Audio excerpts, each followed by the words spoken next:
Alhamdulillahirabbil alamin wa nasta'in wassalatu wassalamu ala sayyidil mursalin sayyidina nabiyina Muhammad wa ala alihi washabbihi ajma'in. Saya hormati sahabat yang hadir pada malam ni.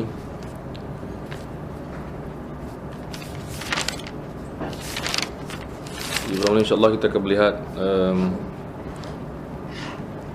dalam masa yang ada dua orang imam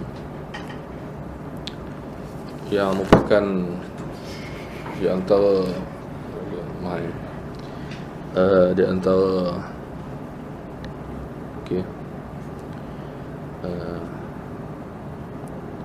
usaha kita untuk mengetengahkan biodata muhaddis, yang mana kalau kita baca dalam buku-buku mustalah hadis, di antara keperluan menjadi seorang muhaddis, sama ada penuntut ilmu hadis atau yang lebih mendalam dan lebih tinggi, boleh dikatakan hampir kesemua ulama yang menulis tentang mustalah akan menyebut pada antara keperluan asas, salah satu daripada ulum ataupun ilmu hadis ialah tentang biodata para muhaddis atau para periwayat, dan lebih-lebih lagi ialah biodata para ulama yang dianggap terkemuka dalam bidang ni, dan ulama yang digelar imam dan juga hafiz ataupun digelar juga pakar dalam bidang. Jadi insya-Allah program ini dan program-program yang akan datang, kita akan ketengahkan, setiap program kita akan ketengahkan lebih daripada seorang imam, yang mana ada kaitan antara mereka. Contohnya pada malam ni kita tengok dua orang guru dan murid. Kita juga ada dalam bentuk lain seperti ayah dan anak dan sebagainya, dan kita juga boleh buat lebih daripada dua. Contohnya ada nama-nama muhaddis yang terkenal, sentiasa dikaitkan bersama, tiga orang yang terkenal, seperti di zaman yang sama lah, itu seperti mungkin mereka tak bertemu tapi di zaman yang sama, seperti Baihaqi, Ibn Abdul Bar dan juga Al-Khatib Al-Baghdadi, zaman yang sama. Atau mungkin juga lebih daripada itu yang bersaudara antara mereka. Assalamualaikum. Jadi tujuannya tak bukan ialah untuk pertamanya mengetengahkan maklumat yang mungkin belum diketahui. Yang kedua untuk cuba membetulkan balik pandangan sebahagian kita, sebahagian yang mendengar juga, iaitu ada sebahagian yang tak ataupun teralih pandangan mereka daripada imam-imam ni, yang sepatutnya mereka jadikan sebagai ikutan dan bahan tumpuan atau bahan kajian, tumpuan kajian. Kajian-kajian hadis ini kadang-kadang mengetepikan nama beberapa orang imam, dan tujuan lain lagi ialah untuk kita cuba contohi apa yang kita boleh ambil daripada setiap imam tersebut. Kerana walaupun mereka sampai ke tahap yang tinggi yang tak tercapai kadang-kadang, tapi mereka menunjukkan jalan dan mereka menunjukkan contoh untuk kita ikuti. Kemudian kita bersama dengan dua orang imam, iaitu Abdul Rahman bin Mahdi dan Ali bin Madini, Ali bin Abdullah bin Madini, dan bahan yang kalau kita sama-sama cari pun banyak untuk kita jumpa dan temui ya. Jadi insya-Allah saya cuba untuk memilih mana yang terbaik untuk kita kongsi. Dari segi asal usul mereka ni kedua-duanya daripada Basrah. Basrah merupakan tempat yang amat terkenal zaman tersebut, melahirkan ulama-ulama hadis. Jadi Basrah ni salah satu daripada tempat yang dipanggil bandar ilmu. Bandar ilmu bukan hanya hadis. Seperti juga bandar-bandar lain dalam Iraq sendiri, iaitu seperti Kufah dan Baghdad, juga seperti di luar Iraq seperti di Syam, kawasan sekitar itu, dan juga di bahagian Mekah dan Madinah. Di bandar-bandar ini, dan juga termasuk bandar yang kita panggil bandar yang bukan Arab, yang melahirkan ulama-ulama hadis juga, seperti kawasan-kawasan Imam Bukhari, Tirmizi semua ni, termasuk kawasan Iran, Afghanistan dan sebagainya. Itu memang kawasan-kawasan bandar-bandar ilmu. Dan ada di antara bandar-bandar itu yang sekarang dah tak jadi lagi. Bandar ilmu macam dulu, tapi itu masa dulu dia bandar yang terkenal. Dan kita dapati Abdul Rahman bin Mahdi dan Ali bin Madini ni, pada saya lah, Allah Alam, kita jarang mendengar atau membaca tentang dua orang imam. Dan amat mengecewakanlah bila kita ketengahkan muhadis lain dan kita lupa muhadis yang berperanan melahirkan muhadis-muhadis yang terkenal seperti Imam Al-Bukhari. Dia merupakan murid daripada Ibnu Madini, tapi ramai orang susah nak kita dengar disebut nama Ibnu Madini, disebut nama Imam Al-Bukhari. Macam juga imam lain. Dan benar juga Imam bin Mahdi memang bagi yang mempelajari hadis, ini bukan nama yang awal dia akan dengar bila dia baca hadis ataupun dia baca kitab ataupun belajar hadis. Sepatutnya inilah nama yang awal dia dengar dan dia faham. Dan saya percaya ramai yang dah pun mendalami bidang ini dan mengetahui bahawa terdapat tokoh-tokoh yang hebat tapi tak terkenal. Jadi kedua-duanya daripada Basrah, dan dari segi kedudukannya Ibnu Mahdi lebih dahululah.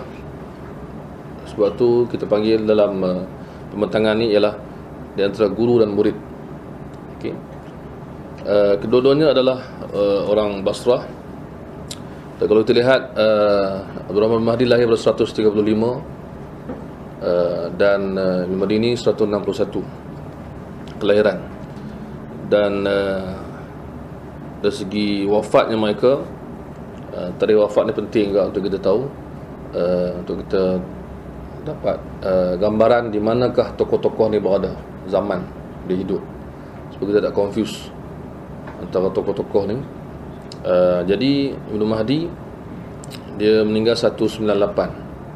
198 ni adalah tarikh yang menarik juga, sebab ada dua orang lagi saya rasa muhadis yang meninggal tahun yang sama, iaitu Sufyan bin Uyainah dan Yahya bin Sa'id Al-Qattan. Tiga orang ni, bahkan Yahya bin Sa'id Al-Qattan adalah kawan baik kepada Abdul Rahman bin Mahdi. Mereka semuanya berguru, atau mereka keduanya ini berguru lama dengan Syu'bah bin Al-Hajjaj.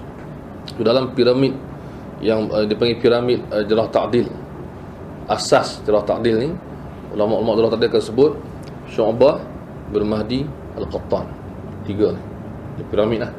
Guru dia Syu'bah melahirkan Yahya bin Sa'id Al-Qattan dan Abdul Rahman bin Mahdi. So tiga ni.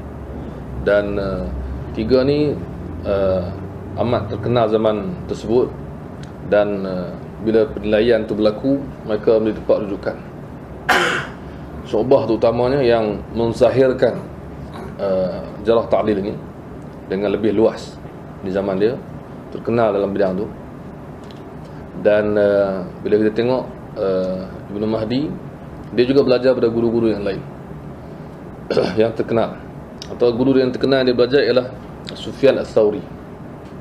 Sufyan Ats-Tsauri ini guru, antara guru yang kita panggil paling popular lah di kalangan guru-guru Imam Mahdi.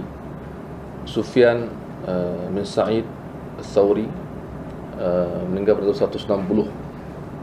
Sehingga kan dia pergi haji bersama, belajar bersama, dan juga Sufyan Ats-Tsauri meninggal di rumah Abdul Rahman bin Mahdi.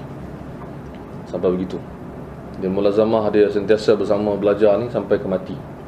Ini macam kisah imam-imam yang lain, seperti contohnya yang saya ingat Yahya Al-Laythi yang duduk belajar Imam Malik sampai Imam Malik meninggal. Yahya datang daripada Sepanyol. Baik. Kemudian dari segi keluarga, menarik juga tentang keluarga mereka. Ada dua keadaan yang berbeza. Keluarga Ali bin Madini, murid tu, okey, dia Ali bin Abdullah bin Ja'far. Ali bin Abdullah ni atau gelarannya Ali bin Al-Madini. Dia mempunyai ayah yang juga seorang muhaddis dan datuk yang juga seorang ahli hadis. So dia datang dari keluarga ahli hadis. Ini banyak berlaku lah, banyak berlaku dalam keluarga muhaddis dulu sampai sekarang, terutama dulu. Dan tetapi berbeza dengan Ibnu Mahdi. Abdul Rahman bin Mahdi, dia ni antara keajaiban yang Allah nak tunjukkan bahawa tak semestinya ibu bapa yang tidak hidup dalam keadaan berilmu tak boleh lahirkan anak yang berilmu.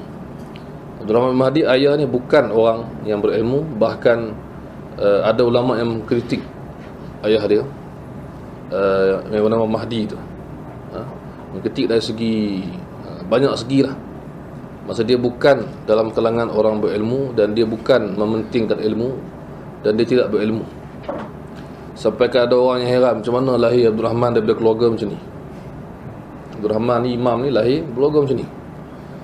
So mana itu bagi saya antara pengajaran yang kita boleh ambil. Memang ramai orang dia kata bahawa kita nak lahirkan ulama, kita mesti bina daripada keluarga ulama. Itu tak mesti. Mungkin ulama tu boleh lahir daripada keluarga full ulama. Jadi itu ayat dia.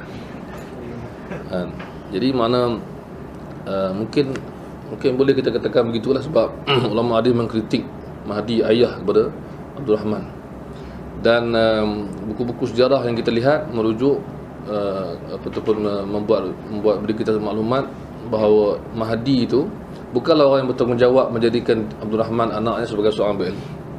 Bukan dia yang lorongkan, seperti mana ayah ulama-ulama yang lain. Kita jumpa dalam kisah yang disebut tentang Abdul Mahdi ialah yang mendorongkannya ialah kawan dia ataupun senior dia yang menyedarkan dia. So ini antara peranan kita wujudkan juga suasana yang mana kita ada kawan-kawan yang boleh bantu kita. Sebenarnya kisah-kisah ulama dulu macam tu juga, sampai zaman sekarang macam tu juga. Ada orang yang dia tersasar, tapi dia ada potensi nak jadi ulama, tersasar dan dia dibetulkan balik oleh orang lain, bukan oleh keluarga tapi oleh kawan dan sebagainya. Sebagai contoh, saya rasa yang saya ingat Imam Syafi'i mementingkan sastra dan bahasa peringkat awal, kemudian ada teguran daripada orang lain. Di zaman moden ni yang saya ingat, saya pernah baca kisah Dr. Al-Qarni yang buat La Tahzan tu, Don't Be Sad tu. Dia pernah ditegur lah dan dilorongkan balik ke bidang hadis oleh orang lain. Jadi maknanya benda-benda ni kena ada. Sebab tu kita berusaha mencari sahabat-sahabat yang boleh betulkan balik kita punya tumpuan, fokus kepada yang lebih penting. Dan kalau ikut Ibn Madini pula lain, kita sebut ayahnya, dia datuknya memang muhaddis, keluarga muhaddis. Kemudian di antara yang menjadi punca kehebatan mereka juga ialah guru-guru mereka. Dalam bab ahli hadis ni, guru dia mesti pertamanya ramai, yang keduanya hebat. Dia zaman tu ramai lah, dan hebat, memang hebat dia pilih, dan lama belajar. So ini package dia. So kita kalau nak berguru, biar ramai, dan berguru tu biarlah kita cari guru yang ada kepakaran dalam bidang yang berbeza. Dan kita tak cari, maksudnya kita taklah jadi orang yang langsung tak belajar sebab dia terlampau tapih guru dia. Ini berlaku zaman sekarang. Dia tapi tinggal dia seorang. Dia kata aku guru dengan diri sendiri je lah. Kan, haddatsani qalbi ar-rabbi.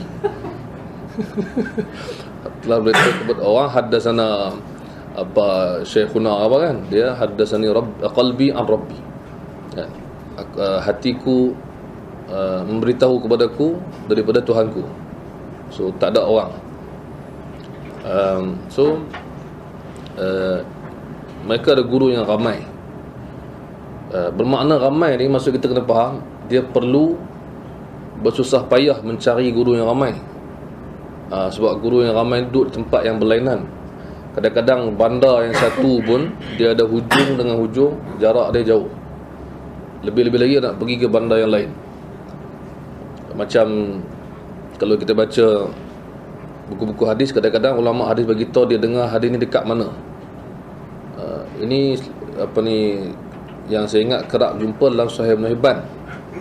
Ibn Hibban akan sebut, guruku ni aku ambil hadis daripada dia dekat mana, di mana tempat. Bila kita baca hadis-hadis yang berturut-turut ni, tempatnya jauh-jauh jarak. Bayangkan bagaimana Ibn Hibban merantau kan. Bila nak merantau pula, kita kena bayangkan persediaan dia nak merantau, susah payah dia nak tinggal keluarga, susah payah dia nak cari kenderaan, dan tu belum campur lagi macam mana pakaian dia, belum campur lagi macam mana dia nak basuh baju kan, macam mana dia ada duit nak makan apa. Kemudian jarak perjalanan, panas terik, sejuk pada waktu malam. So kita kena fikirkan benda-benda tu dan bandingkan dengan kita yang relax semua, yang relax sangat. Kitab pun duk buat hiasan je sebenarnya.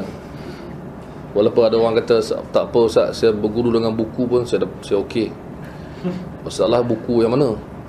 Buku banyak kan, kita boleh baca ke buku banyak ke duk buat wallpaper kan? Ataupun guru dengan guru pun kita masih selesa kan. Kita datang ada aircon lah. Ini kita anggap berguru lah, ni kita anggap berbincang. Contoh kalau kita belajar dekat pensyarah-pensyarah kita dekat universiti, dekat masjid, dekat mana kita pergi, susah payah. Tak susah payah mana pun. Mungkin susah lah, payah tak ada. Susah je. Tapi ulama' dulu memang susah gila lah. Sebab segala kekangan tu ada. Sebab tu antara syarat atau prasyarat untuk berjaya sebagai muhaddis zaman dulu ialah dia mesti tinggalkan sama ada keluarga dan rumah dia, ataupun tinggalkan dengan maksud korban masa, atau tinggal betul-betul tinggal negeri dia. Itu maksud. Kemudian guru mereka juga ialah yang hebat-hebat. Maksudnya ialah ramai muhaddis zaman tersebut dia ambil juga daripada muhaddis yang tak terkenal pun dia ambil. Kalau ada satu dua hadis pun dia ambil, yang ulama dulu. Tapi yang betul-betul dia nak belajar sungguh-sungguh, dia akan tumpukan. Contoh macam Ibn Mahdi tumpu pada Sufyan Ats-Tsauri. Sufyan Ats-Tsauri ni sampai ke tahap Sufyan nampak kehebatan dia, Sufyan nak bagi dekat dia ilmu. Adab ahli hadis, dia akan minta pada guru dia, boleh tak saya nak belajar, nak hadis, saya nak dengar, saya nak. Tapi Sufyan Ats-Tsauri suka dekat Ibn Mahdi ni, kehebatan dia, kesungguhan dia nak bagi. Dan dia kata, kalaulah kitabku ada bersamaku, aku akan bagi lebih. Maksudnya dia tak ada kitab bersama dengan dia. Zaman dulu ni ulama', untuk maklumat, ulama' dia sama ada dia tinggal kitab dia, atau dia tanam dan hanyutkan atau basuh kitab dia. Ada banyak sebab. Antara sebabnya yang menarik ialah dia tak nak orang ambil dan alter, tokok tambah kitab dia. Bukan sebab dia tanam tu kerana apa-apa pelik apa, tak. Tapi dia bimbang. Contoh kan, kalau dia kitab tu orang ambil macam tu je, kemudian orang ubah macam tu je, dan bahaya kan. Dia dah tulis semua, dah jaga semua. Sebab tu ulama' dulu menulis kitab untuk rujukan sendiri dan hafazan. So dia lebih jaga, lebih daripada buat buku untuk disebarkan. Dia jaga juga disebarkan ni, tapi yang dia kumpulkan tu untuk dia hafal, untuk dia simpan, ini berharga. dia simpan di rumah dia dalam peti ke apa, dia akan jaga. Dia takkan biar. Yang kikis. Kikis tulisan. Itu antara contoh lah. Contohnya Ibn Hibban sampai kepada seorang syekh yang mendakwa dia baca hadis daripada kitab ayah dia, tapi sebenarnya dia ubah beberapa hadis dengan dakwat yang baru. Jadi Ibn Hibban nampak beza dakwat lama dengan dakwat baru, maka dia kikis dan dia marah kan?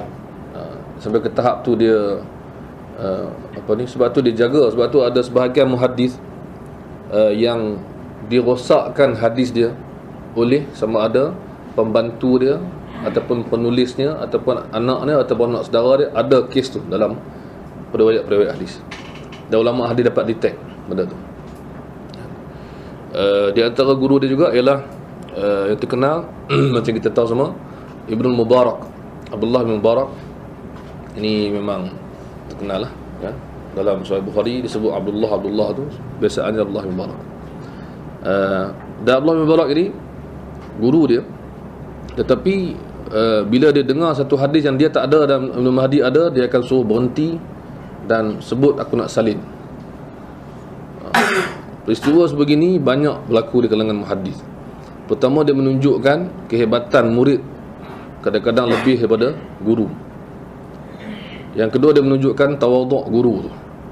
Dia tak segan silu untuk ambil pen, tulis, belajar maksudnya daripada murid dia kan. So zaman sekarang ni kita minta berlindung daripada ego, tak nak terima kebenaran. Imam-imam dulu, sebab tu saya tulis dalam Facebook, bila kata saya tulis semalam ke bila yang saya tulis, nak dapat adab rendah diri ni dapat dengan berguru dengan manusia, bukan dengan buku. Sebab dengan buku bagus kita baca buku, tapi buku tak dapat bagi kita adab untuk kita tengok. Dia tak hidup, dia tak boleh cakap nak tegur kita, dia tak boleh tunjuk cara untuk kita contohi.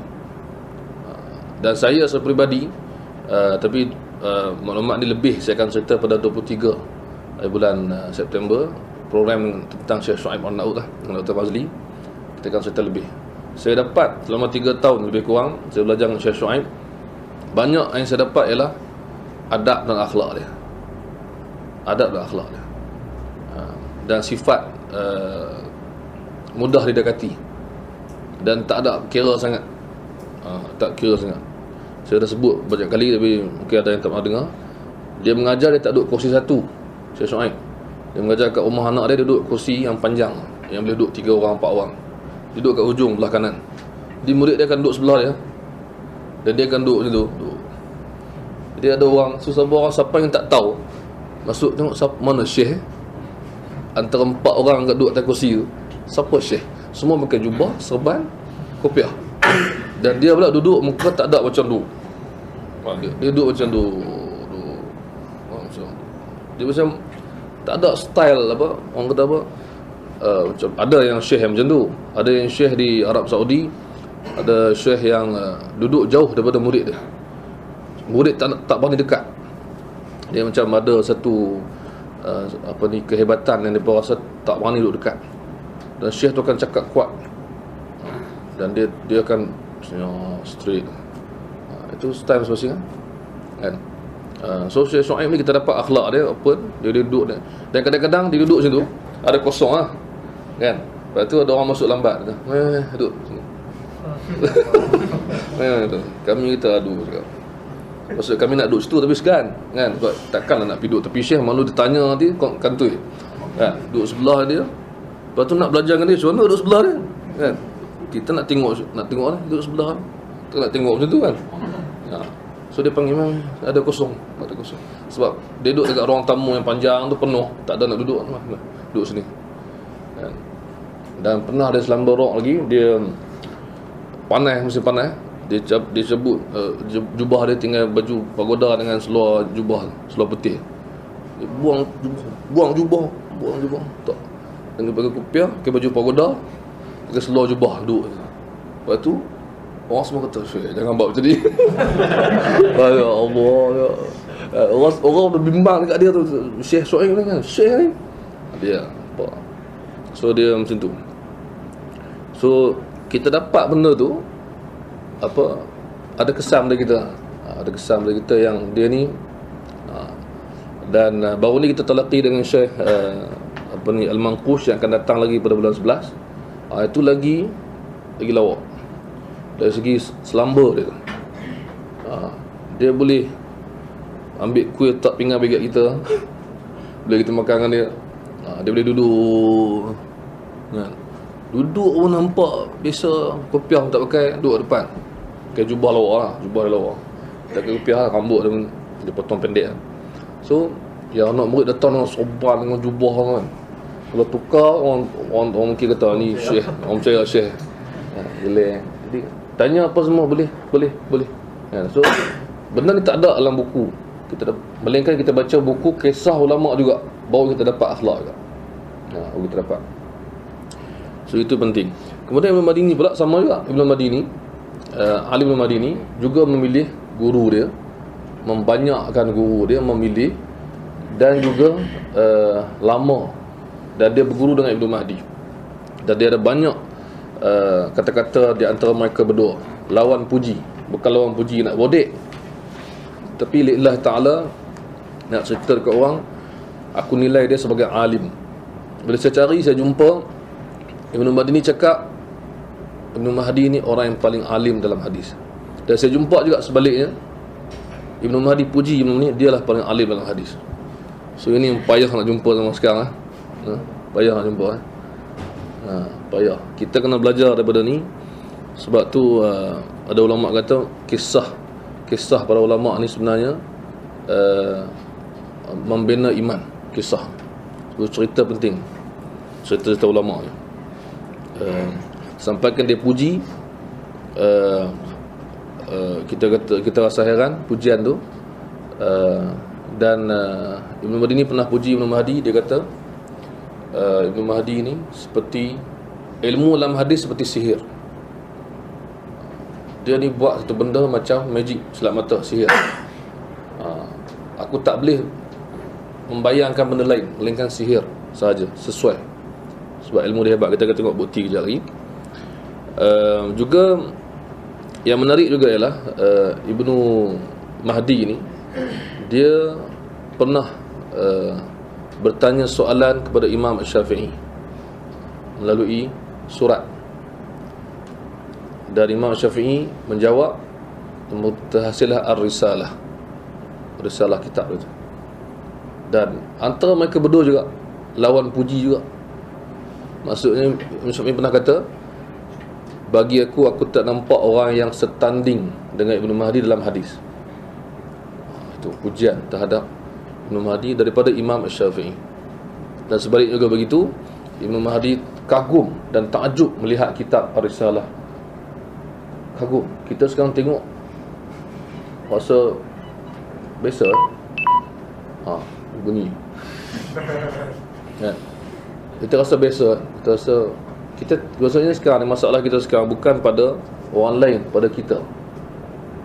Tak dapat menilai dengan betul. Juga kita lihat itu dari segi guru, dari segi murid juga sama. Hasil daripada usaha mereka, kedua-duanya tokoh ni, sebab kita nak cerita dua-dua sontak. Ibnu Mahdi mempunyai murid-murid yang hebat, dan Ibnu Mahdi ini juga mempunyai hebat. Dan hasil Ibnu Mahdi ialah Ali bin Mahdi sendiri, murid dia, menghasilkan tokoh sebegitu. Maknanya dia bukan didik murid tu dan tak ambil tahu progres. Maksudnya dia follow up. Dia tak dapat follow semua, tapi dia follow murid-murid dia yang dianggap dia mampu untuk didik. Sebab tu dia didik betul-betul, dan kesan tu mendalam antara murid. Sebab tu dalam hidup kita ada kawan yang kita kenal, ada kawan yang rapat kita, so macam tu. Jadi mereka berusaha untuk mewariskan ilmu tu. Sebab kita tengok, lahirlah Ibnu Madini daripada Ibnu Mahdi, lahirlah Bukhari daripada Ibnu Madini, dan ramai lagi ulama lain.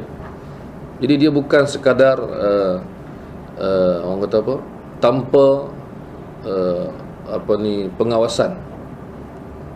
Sebab kan ramai, nak awasi semua, nak pantau semua tak boleh, tapi dia mesti ada satu grup yang dia jaga. Sebab tu Ibnu Mahdi, dia dengan guru dia Hammad bin Zaid. Hammad dalam ilmu hadis yang terkenal ada dua, Hammad bin Salamah dengan Hammad bin Zaid. Dia panggil Hammadan. Kalau Sufyan ada dua, Sufyanan, iaitu Sufyan Thawri dan Sufyan bin Uyainah. Jadi Hammad bin Zaid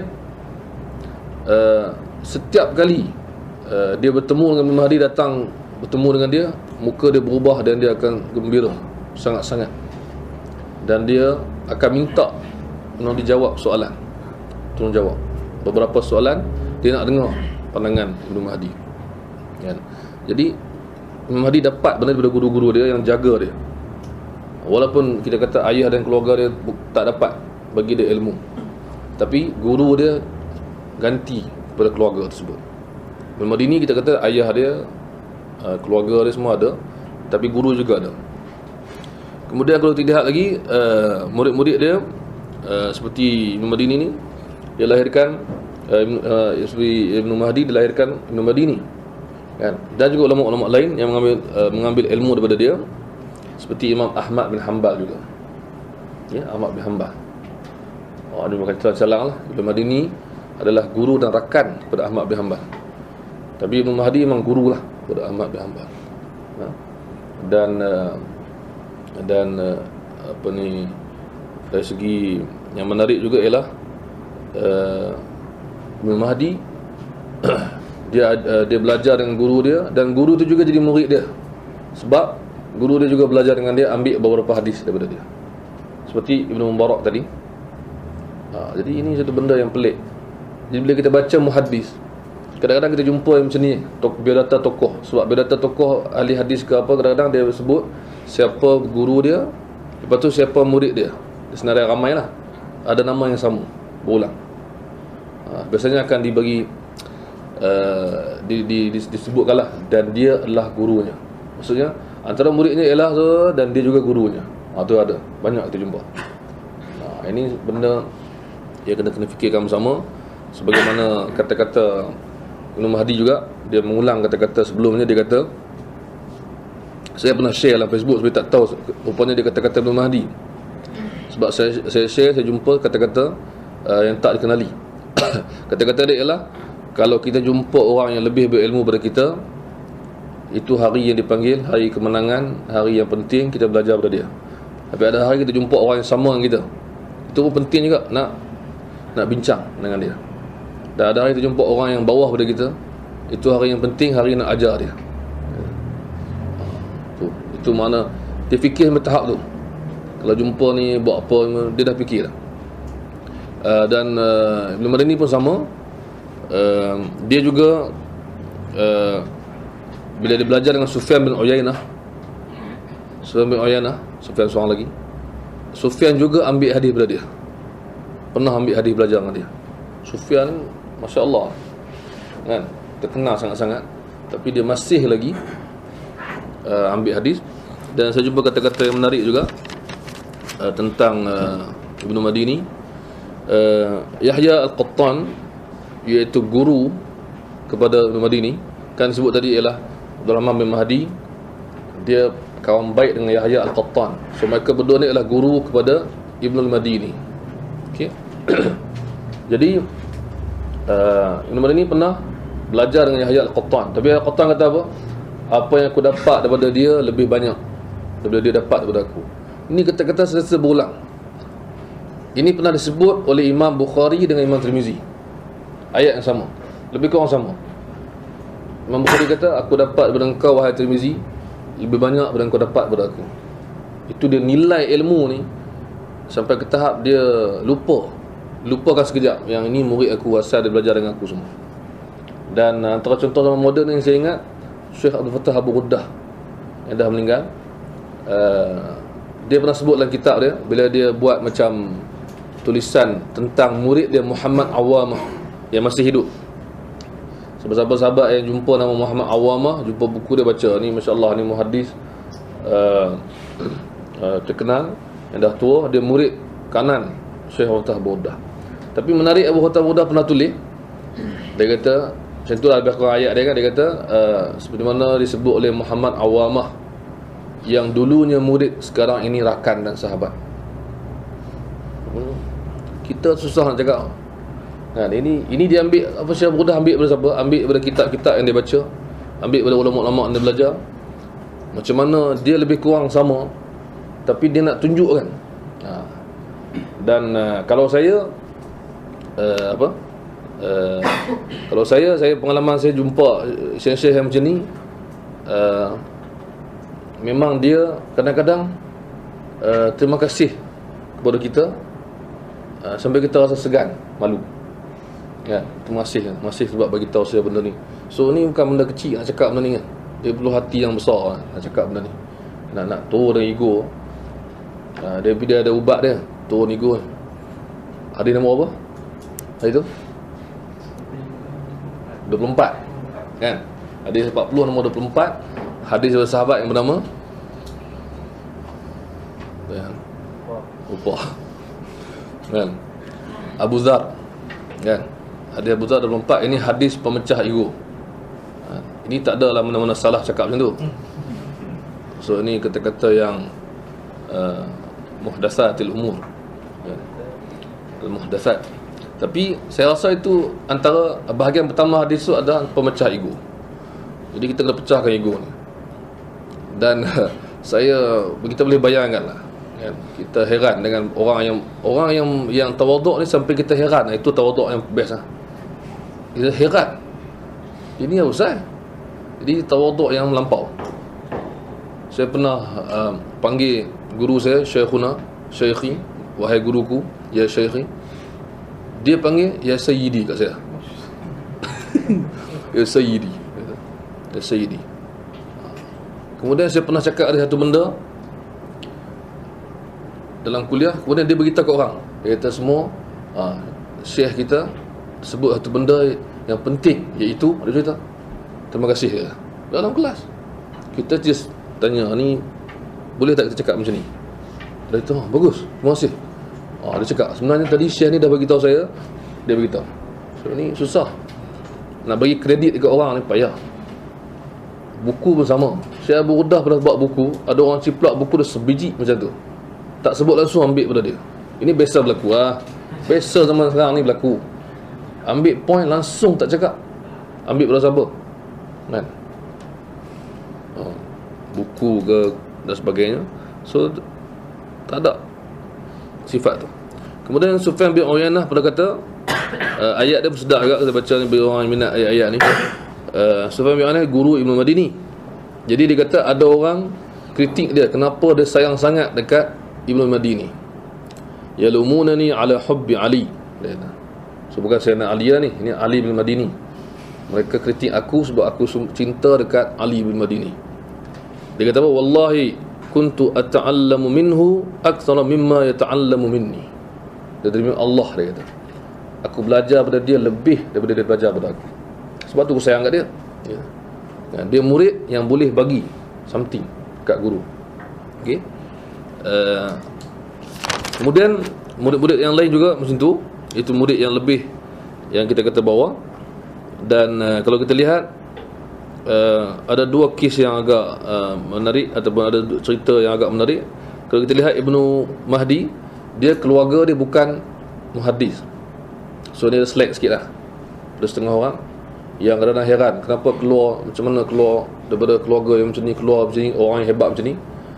Ibnu Madini pula, dia ada satu kes yang sebahagian muhaddis kritik dia kerana tu. Dia dah okey semua, tapi dia ada kes. Kes dia ialah ketika pemerintah kerajaan pada masa tu berfahaman Mu'tazilah dan menyuruh ulama-ulama menyokong pegangan Mu'tazilah.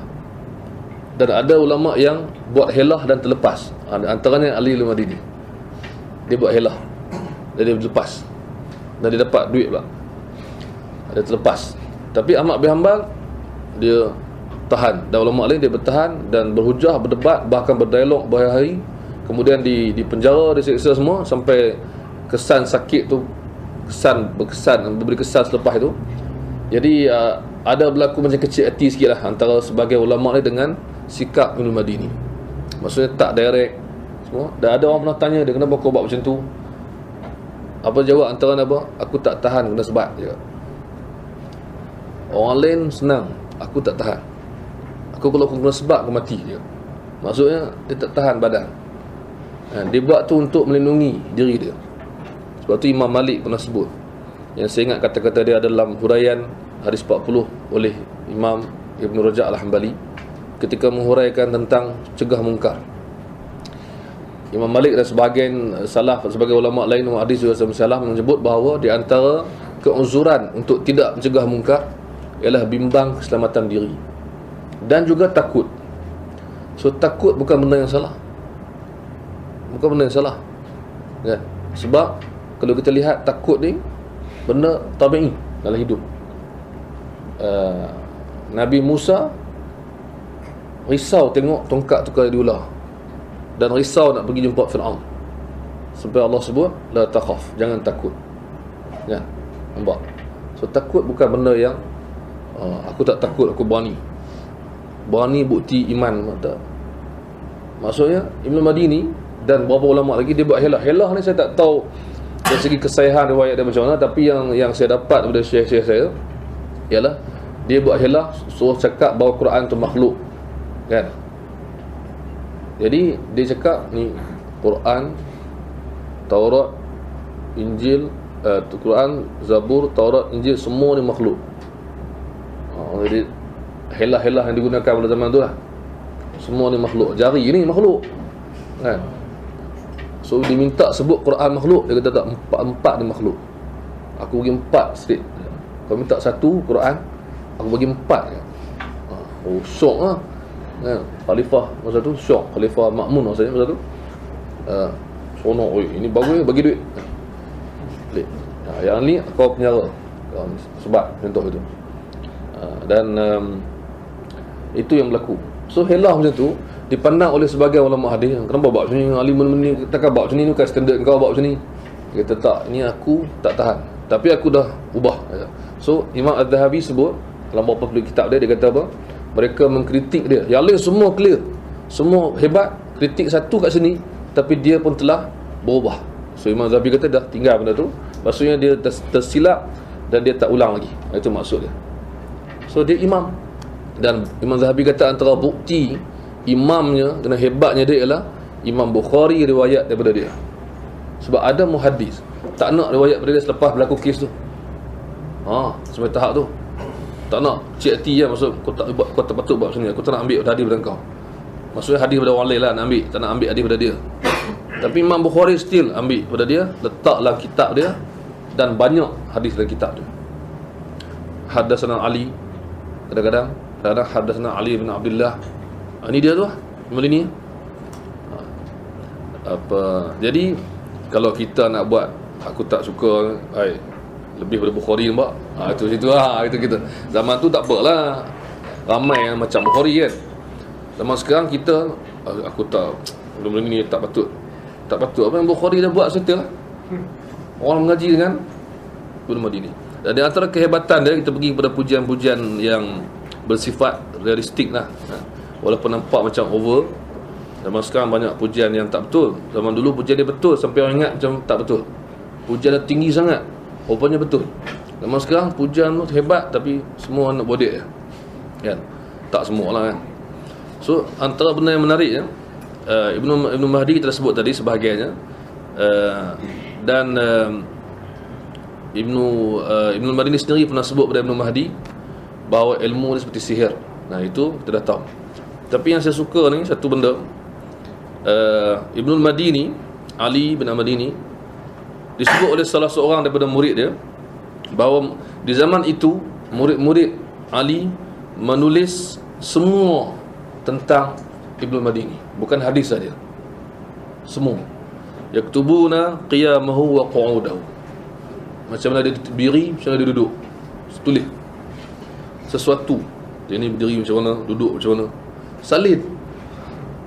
Kemudian walibasahu, pakaian dia pakai apa, pakai macam mana. Maksud orang punyalah anggap dia ni alim sampai semua benda penting tak boleh lepas. Kalau sekarang handset dia apa lah kan. Tu kan, BB kan. Okey.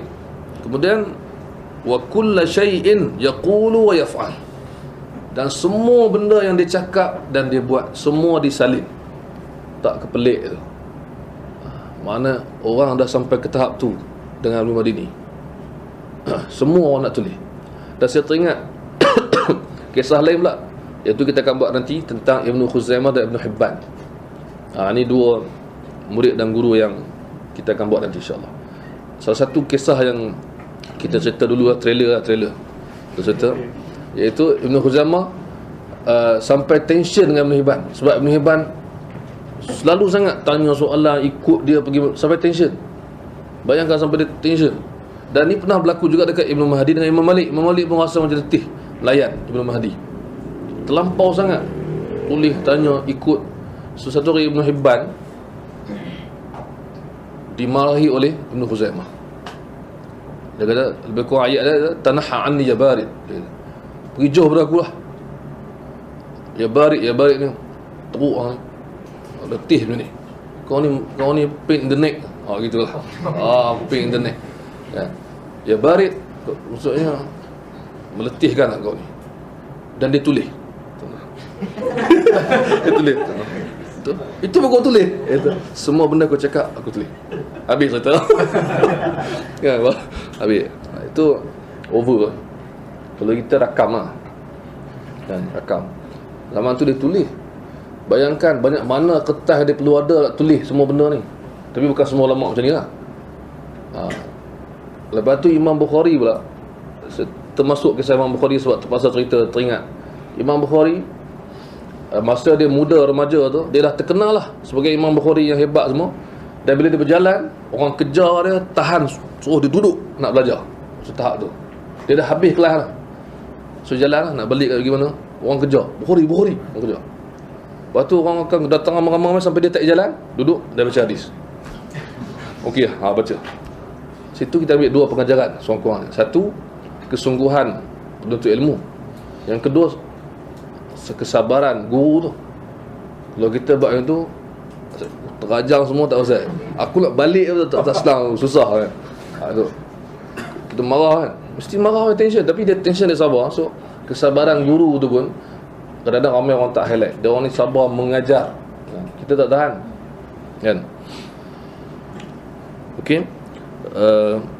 Kemudian pujian ulama lagi, kita boleh baca lagi beberapa pujian. Ibnu Mahdi biasalah dipuji tadi, yang paling alim, yang paling tahu semua. Kemudian Ibnu Mahdi ni, Imam Bukhari pernah sebut, aku tidak pernah merasa kerdil kecuali di depan Ibnu Mahdi ni.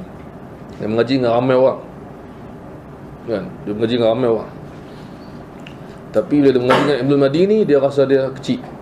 Memang bukan standard aku lah. Maksud dengan orang lain, aku okey, lebih kurang, kita lebih kurang. Dengan Ibnu Mahdi ni, dia kata habis, aku rasa kecil dan kerdil. Dan bila orang beritahu kata-kata tu pada Ibnu Mahdi ni, dia cakap, tu dia yang lebih-lebih tu, sebenarnya dia hebat. Dia balik-balik tak main kat tu lah. Macam kita kan, jumpa entah hebat je. Kita pun order air tambah. So gitulah saudara. Kita zaman lah ni lebih-lebih, tak ada apa, duk main kat tu kan. Entah nak apa cakap. Lepas puji tu. Tapi sana dia kata dia lebih hebat. Kemudian juga antara yang menarik ialah Ibnu Mahdi sendiri puji dia sebut tadi. Okey, dia sebut. Dan ada satu kisah yang berlaku yang menarik juga saya nak sebut, tentang Ibnu Mahdi dan Ibnu Mahdi ni. Kita dah tahu bahawa mereka berdua ni guru dan murid. Satu hari datang sifat yang negatif sikit lah daripada Ibnu Mahdi ni. Dia nak challenge Ibnu Mahdi, dia nak kalahkan dalam satu sudut. So ni benda ni macam baik, tapi akhirnya dia kena marah lah dengan Ibnu Mahdi. Cerita dia ialah, dia pergi Kufah, dia berbasrah pergi Kufah. Dia cari hadis daripada rawi yang bernama A'mash. Dia cari sampai dia anggap, dia rasa aku dah cari semua, aku dah jumpa semua, dan ada yang aku cari ni tak ditemui oleh Ibnu Mahdi. Ataupun dia jumpa, aku pun jumpa juga, so kita sama. Macam tu lah. Dia balik jumpa Ibnu Mahdi, dan dia kata begini. Kemudian Ibnu Mahdi marah dia. Ini didikan seorang guru. Dia kata apa? Tak patut engkau cakap macam tu. Engkau tu ahli ilmu. Tak patut engkau cakap tak ada orang yang lebih ahli daripada aku saja yang paling hebat. Tak patut. Kan? Tak patut. Walaupun kau confident terlebih, tapi kau tak patut cakap macam tu. So dia nasihat dulu. Belum terbukti lagi. Mungkin betul Ibn Madini lagi hebat. Maksudnya Ibn cakap, seolah cakap macam okey Syekh, hadis tentang A'mash dekat Kufah, tentang A'mash aku tahu semua. Mungkin aku lebih tahu daripada kau. Mungkin ada yang kau tak tahu. Dia cakap macam hebat tu lah. Kita macam boleh terima lagi lah. Tapi Ibn Madini nak didik Ali Ibn Madini, nak didik ni murid aku nak didik dia. Kadang keadaan spontan tu, dia cakap okey, tulis hadis yang aku nak cakap. Hadis pada A'mash juga, yang lain, yang kau tak jumpa. Kau tunjuk apa hebat kan. Kau cakap kau jumpa semua, tulis. Mula-mula Ibn Madini kata apa? Tak payah tulis. Aku dapat detect. Kau cakap je, aku ingat, aku tahu. Tak mau tulis tau. Maksudnya aku ingat. Dia tetap kau tulis sebab yang aku cakap ni kau tak jumpa. Dia pun tulis, dan dia tulis banyak hadis. Dan lepas tu dia kata memang betul lah Ibn Madini. Dan dia kata jangan buat lagi macam ni. Lepas dia dah baca hadis tu, dia kata jangan ulang lagi. Dan dia kata aku takkan buat lagi. Kena sebiji. Tapi yang pelik tu, yang dia pun rasa pelik, dan ramai ulama dia rasa pelik, macam mana Ibn Mahdi boleh tahu hadis tu dia tak jumpa? Dia tak tanya pun, dia tak check pun, tapi dia confident lebih daripada Ibn Madini. Tapi dia tak belagak, dia tahu. Dia diam. Kau cakap macam ni, okey, kau tulis. Habis. Ini pernah berlaku dekat Imam Bukhari. Bila dia sampai dekat Basrah juga rasa zaman dia mengajar hadis tu, orang minta tolonglah mengajar hadis, dan buat pengumuman kat masjid, Bukhari nak buat majlis hadis, Bukhari nak buat majlis tu semua. Dia kata okey, saya buat. Esok saya datang, saya baca hadis secara hafazan salin. Itulah majlis imla, majlis imla hadis. Dia pun duduk, dan dia kata apa? Aku akan bacakan hadis Basrah. Dia kata, hadis orang Basrah. Dia pun terkejut. Maksudnya hadis ni kami tahu kan, macam tu lah. Dia pun baca hadis. Lepas satu dia akan cakap apa? Hadis ini melalui jalan orang ni dekat Basrah. Okey, ini hadis kamu ada. Okey, sanad ni pula kamu tak ada. Dia baca pula sanad hadis yang sama, jalan lain yang kau tak ada. So setiap hadis buat itu. Hadis ni kau ada berjalan ni, tapi kau tak ada berjalan ni. Baca. Orang semua salin. Itu orang kagum.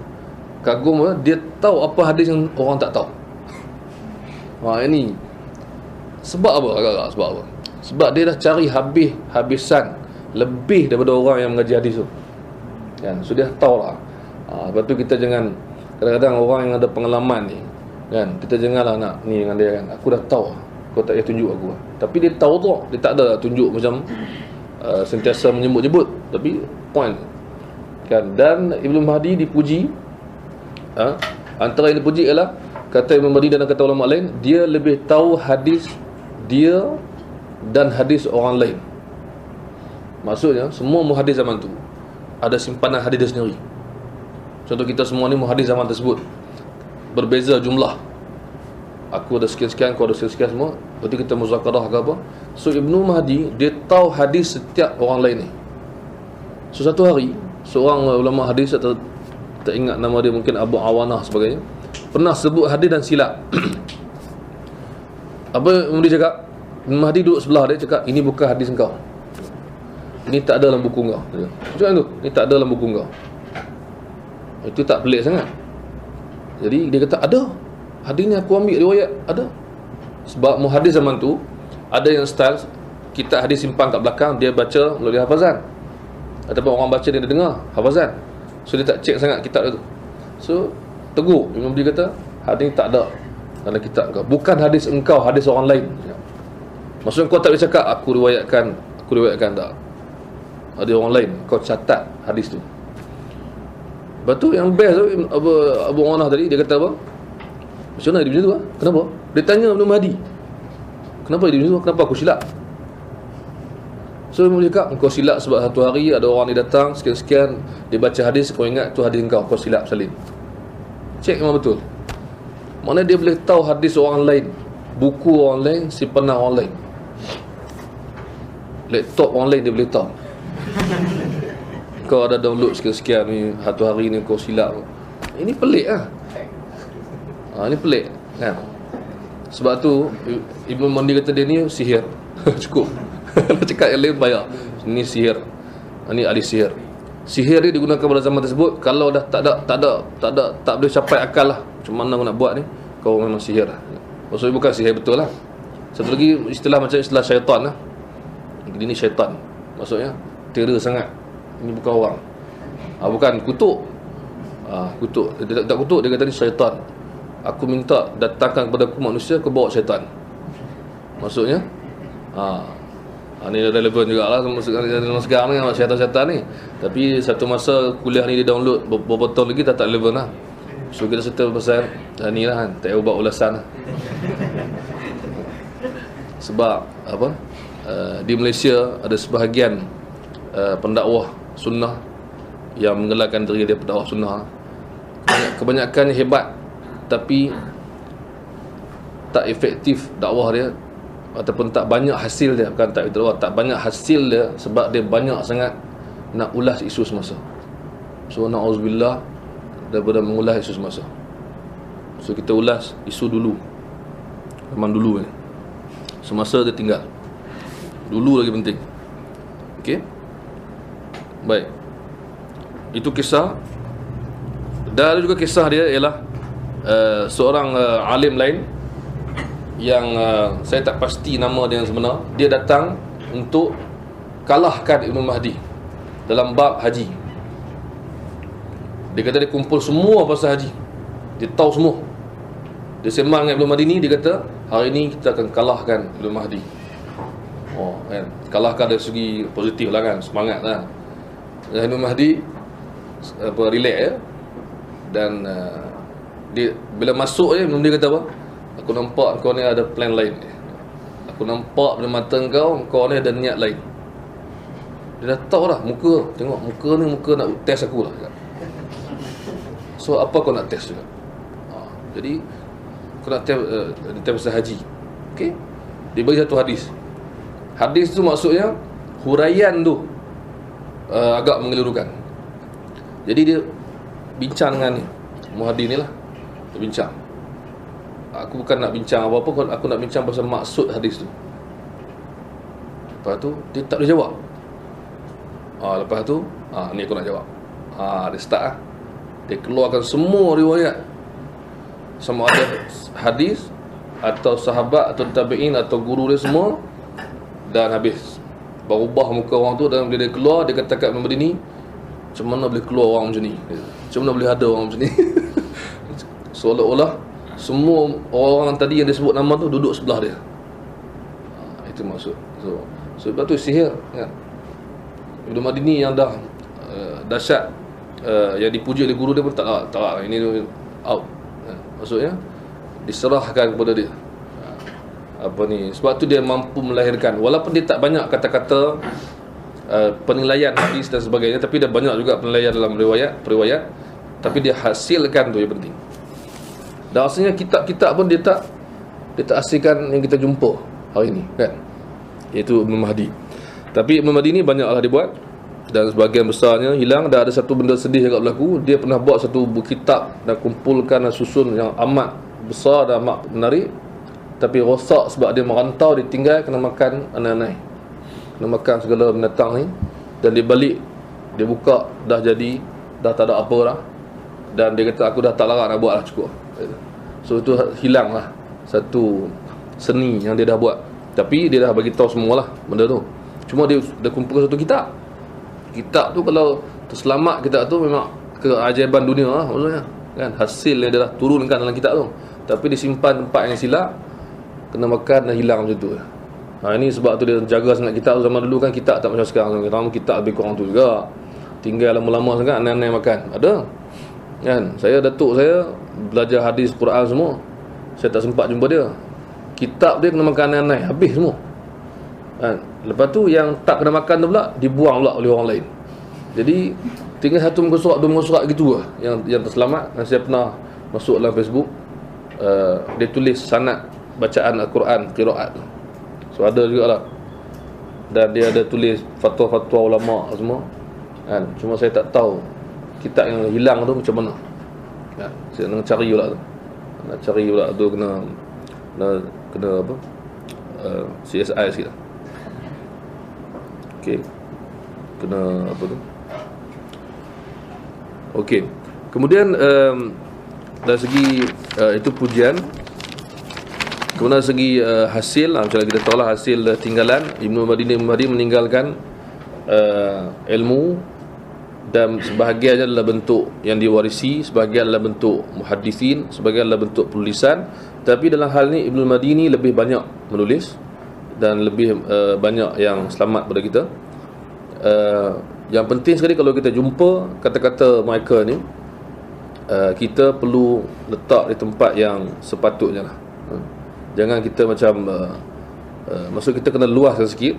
Ada muhaddisin zaman dulu yang tak popular tapi dia terkenal di zaman tersebut. Semua orang tahu dia hebat dan kata-kata dia amat penting. Okay.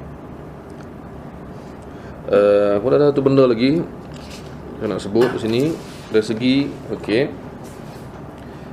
antara benda penting kita boleh ambil daripada hidup kedua orang ulama juga adalah tentang kesabaran mereka belajar dan mengajar. Kita sebut tadi sikit, dan nak tambah sikit, iaitu mereka bayangkanlah ilmu yang dia dapat ni, banyak mana masa yang diguna, berapa tahun, kalau jam, berapa jam sehari kan, hafazan dia, tulisan dia. So ni kesabaran. Yang kedua, kesabaran untuk mengajar orang juga, dan dengan merantau dan sebagainya.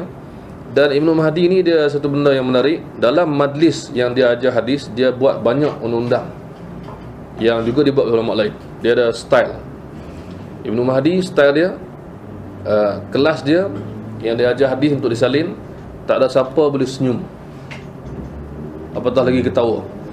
Senyum, ketawa tak boleh, tengok kiri kanan semua tak boleh.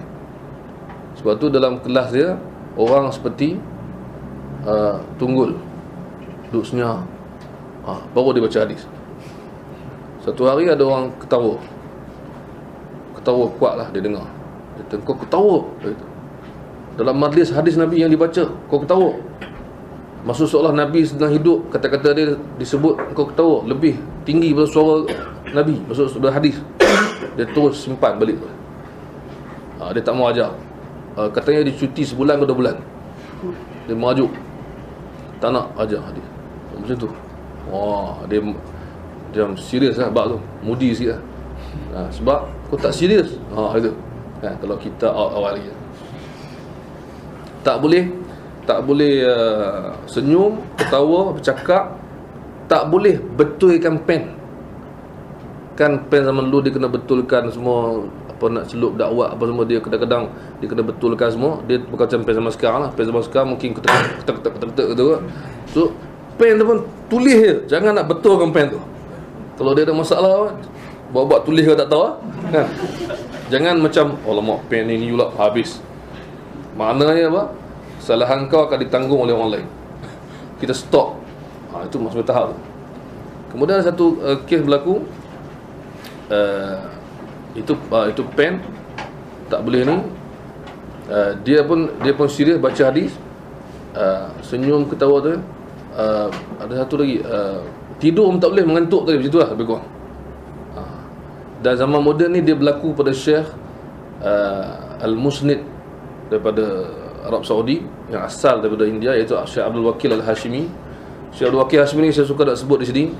Siapa yang nak cari orang yang paling alim tentang yang Sahih Bukhari, inilah dia antaranya, iaitu Syekh Abdul Wakil bin Abdul Haq Al-Hashimi. Masih hidup, dah tua 70 tahun lebih mungkin.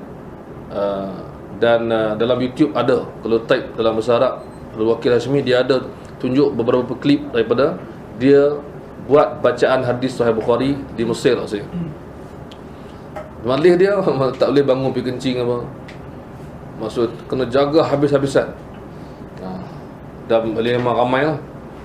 Ramai. Ustaz Anuruddin beritahu saya dalam internet disebut terlalu ramai sampai tak muat masjid. Sampai ada yang baca kitab, pegang kitab dan pegang handphone. Tak nampak lampu tak ada. Malam tengok pegang handphone tengok. Macam tu. Kita lampu terang tu tengah tidur kan. Bukhari kat badan. Kan. Syekh Abdul Haq Al-Hashimi ayah dia Bukhari kat badan sebab baca setiap malam. Setiap hari kita seronok lah bawa beli gitu kan. Betul kan? Kita seronok bawa beli kan. Pegang. Seronok sebab bawa beli. Baca tak tahu ya. Kan. InsyaAllah kita baca. Kita akan baca Bukhari bila Ahad ni insyaAllah dekat Alam Budiman kita buat program Kitabul Adab, hadis-hadis adab, akhlak daripada Sahih Bukhari. Kita baca, kita terjemah dan kita huraikan makna dan kita bagi sanad Sahih Bukhari. So antara program Imam Mahdi yang akan datang, pertama kali lah kita buat majlis bacaan Sahih Bukhari. Kita buat macam tu untuk manfaat ramai orang lah yang nak tahu hadis tu maksud dia apa. Kokok ada yang susah nak faham, kita huraikan dan kita akan bagi bonus lah, iaitu sanad Sahih Bukhari. Dan itu yang dilakukan oleh ulama sepanjang zaman. Dan kita akan bagi insyaAllah melalui Syekh Abdul Wakil juga. Saya ada sanad melalui Ustaz Anuruddin, melalui Syekh Abdul Wakil. Syekh tadilah Syekh Bukhari kita panggil. Zaman sekarang kalau siapa ada duit banyak di Mekah cari dia. Dan murid dia kata dia tanyalah apa sahaja pasal Bukhari kat dia, sebab dia hidup dengan Bukhari dah kecil. Ayah dia kita dah sebut dulu kan, ayah dia Syekh Abdul Haq ada beg khas bawa Sahih Bukhari. Mana-mana dia pergi dia ada beg khas, beg Bukhari. Beg Sahih Bukhari. Dia tak akan bawa beg lain. Kemudian dia akan baca setiap hari lepas subuh sejuzuk Al-Quran, sejuzuk Bukhari, sejuzuk Muslim. Khatam setiap bulan. Khatam Quran, khatam Bukhari, khatam Muslim. Itu cerita dia. Kalau kata Bukhari betul-betul, kalau kita nak mengaji betul-betul, itulah cara dia kan. So Syekh Abdul Wakil begitu. So Imam Mahdi gitu. Dia ada undang-undang yang ketat dan dia tak akan, ini berlaku pada orang lain juga sebenarnya. Dia nak tengok kesungguhan kan, dia nak tengok kesungguhan, dia nak tengok serius. Kemudian dia macam orang kata apa, semua kena sepakat. Murid dia, kau kena jaga. Untuk kita baca sama-sama, semua orang kena jaga. So dia ada hubungan lah, jaga. Itu maksud. Kemudian satu lagi adalah kesabaran. Macam juga Ibn Mahdi ni, mereka ni sentiasa dikejar ke sana kemari untuk baca hadis. Anytime orang akan minta sampai meletihkan kan. So itu kesabaran. So kita rasanya macam juga kita belajar hadis. Bila saya tanya Syekh Al-Manqush apa kelebihan belajar hadis, dia kata apa? Antara kelebihannya, belajar bersabar, duduk untuk merasai susah payah ulama dulu belajar hadis. Itu pun cukup lah. Duduk bersila, kitab kat depan, orang baca hadis tak tahu bila nak habis. Kita duduk harap habis tak habis lagi. Lepas tu dengan letih, mengantuk. Siapa yang pernah ikut majlis baca hadis memang akan rasa benda ni. Kalau 40 hadis tak rasa sangat.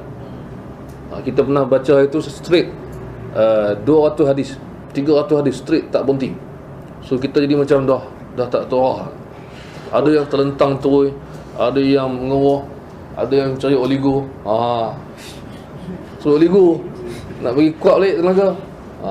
Siapa? Saya. Betul. Dah tak lah, dah tak tahu nak buat apa aku nak buat. Pergi keluar, beli oligo kan. Telan dulu 3 tin, masuk balik. So makna bukan senang, tapi susah payah kita sampai kaki tak rasa apa, kebas semua ni.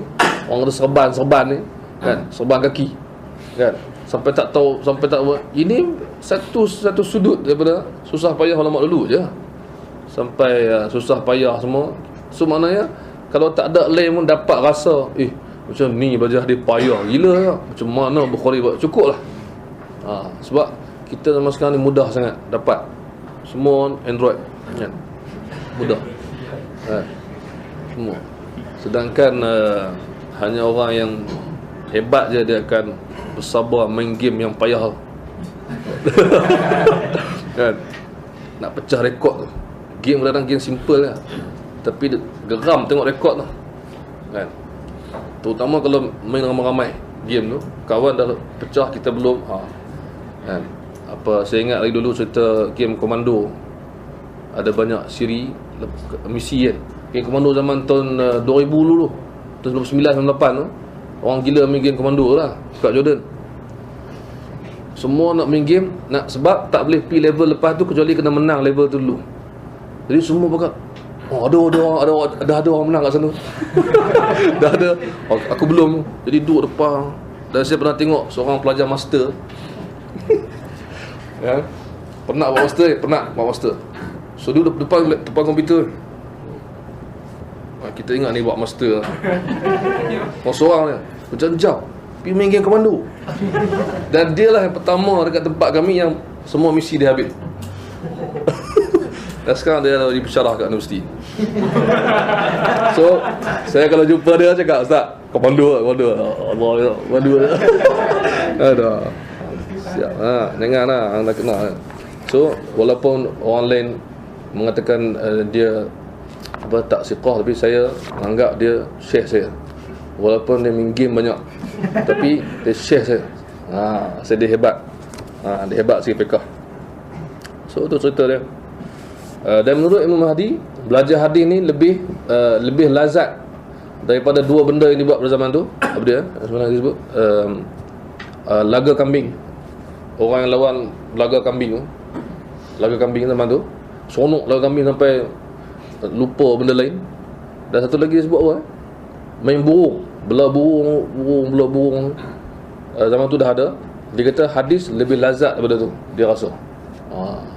Sebab tu ada muhadis lain, bukan Imam Mahdi lah, yang pada hari raya duk cari kitab lah rumah. Orang main beraya rumah dia duduk tunggu. Kan? Dia pun duduk cerita, betul terlanggar. Bila sampai? Kita tapi bukan berlaku lah, betul-betul. Bila sampai? Kan? Dia kata, kamu datang raya-raya macam ni. Dia kata, aku ni lah hidup aku, kitab. Cari tak jumpa kitab. Kalau kita boleh ke awak nak cover, nak elak buat open house. Kan? Kan, kitab, cari kitab kan. Tapi itu real punya berlaku zaman dulu. Okey. Dan Ibn Mahdi juga. Okey. Satu lagi adalah tentang fiqh hadis. Ada orang mungkin akan anggap bahawa Ibn Mahdi, Imam Madini, semua ulama dulu ni dia tak peduli fiqh hadis. Sebenarnya tak. Sebab Ibn Mahdi memang amat mementing kepada tu, dan kedua-dua mereka selalu berpesan tentang benda ni. Mesti tahu separuh ilmu hadis ialah tentang sanad riwayat, satu lagi tentang maksud hadis. So mesti ada. Dan juga buktinya ialah Ibn Mahdi pernah berkata bahawa kalau aku boleh undur masa ke belakang, aku akan salin semua tentang hadis tu di sebelah hadis tu. Maksud dia tak salin semua, tapi dia ingatlah kalau dia undur ke belakang, dia akan buat lebih baik pada tu. Dia dah mula tahu betul pentingnya untuk tulis semua benda yang berkaitan hadis tu, termasuk fiqh hadis dan sebagainya. Baik, tersebut tadi. Okey. Kemudian satu benda lagi ialah tentang kekuatan hafazan. InsyaAllah ni ada lebih kurang 1, 2 dan habis lah. Okey. Sebelum habis ni ialah kekuatan hafazan. Jadi pada Ibn Mahdi, dia adalah di antara muhadis yang berpegang bahawa nak baca hadis mesti hafal seperti hafal ayat Quran atau seperti hafal nama sendiri. Maksudnya hafal sungguh-sungguh baru boleh bagi tahu orang hadis tu. So dia buat benda tu. Dia riwayat hadis, kata murid dia, aku tak pernah tengok berada bersamanya kitab, dan semuanya betul. Dan dia berpegang tak boleh riwayat dengan makna, mesti riwayat macam dengar daripada guru. Macam tu sampai pada orang. So hafazan dia, Masya Allah. Dan seorang murid dia berkata bahawa satu hari dalam banyak majlis lah, kita kata masa yang panjang lah, Ibn Mahdi pernah membaca 20,000 sanad dan hadis dan riwayat hafazan. 20,000. Maksudnya macam mana nak cakap? Kita hafal apa? Ada tak kita hafal nama orang sampai 20,000? Kan kita kan kuat hafazan kita, nak hafal nama orang. Itu antara bukti memori kita kuat, iaitu jumpa orang tahu nama apa. Kan? Pensyarah saya kat universiti seorang tu, dia tak pernah lupa nama orang.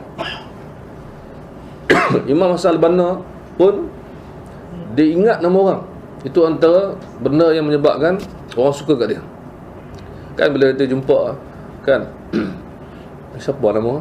Kita dah macam select ya. Ini berapa kali jumpa pun tak ingat. Tapi kalau ingat, ingat nama aku kan? So lain. So sekarang ni, katakanlah kita senaraikan nama manusia, kawan, keluarga, tokoh ke, artis ke, pemain bola sepak ke, yang kita ingat. Ada tak sampai 20,000? Tak tahu. Kalau ada yang dahsyat, kita boleh gambarkan macam mana kita hafal. Yalah, orang yang minat bola, satu tim ada 22 orang kadang-kadang. Dia hafal semua, dengan penjaga simpanan, dengan pemain simpanan, dengan coach, dengan manager. Coach lain dengan coach ramai lagi, nak hafal macam mana? Ada orang hafal coach, dahsyat lah kalau hafal coach. Manager boleh hafal lagi. Tukar-tukar manager, dulu kelab apa, lepas tu kelab apa. Kan orang hebat-hebat dia hafal benda tu. Ya.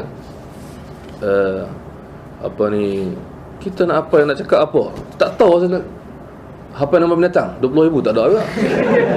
Perkataan kecuali kalau budak-budak yang masuk spelling right ataupun spelling bee, tu mungkin lah dia ingat satu kamus lah. Ingat macam mana saya tak tahu. Tapi saya pernah tengok ada seorang budak yang juara Amerika tu, spelling bee tu, dia khatam kamus yang besar tu, kamus Oxford ke apa yang besar sekali tu, dia khatam dengan mak dia 4 kali je.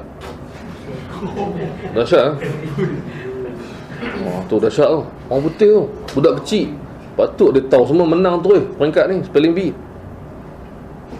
Jadi kita kena buat teringan menghafal hadis kan?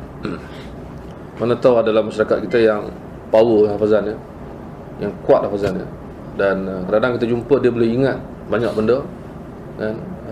Kita dorongkan dia kepada hadis. Apa lirik lagu banyak kan? Apa lirik lagu banyak sangat. So macam mana?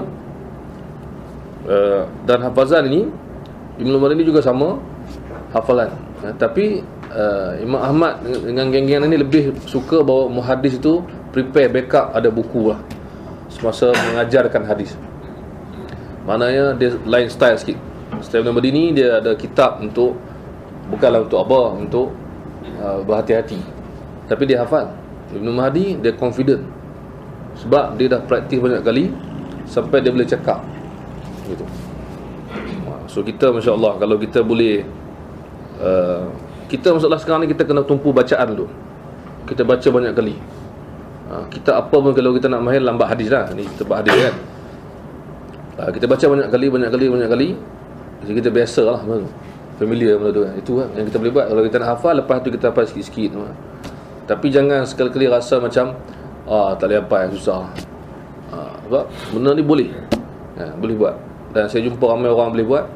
Dan kita pun boleh buat. Kalau kita try, cuba kan? Mesti boleh kan? Orang hafal Quran 6,000 lebih, dia boleh ingat, boleh jadi imam semua. Hadis pun sama. Sebab hafazan ni penting. Yang hafal adalah lebih baik daripada yang tak hafal. Itu cerita dia kan?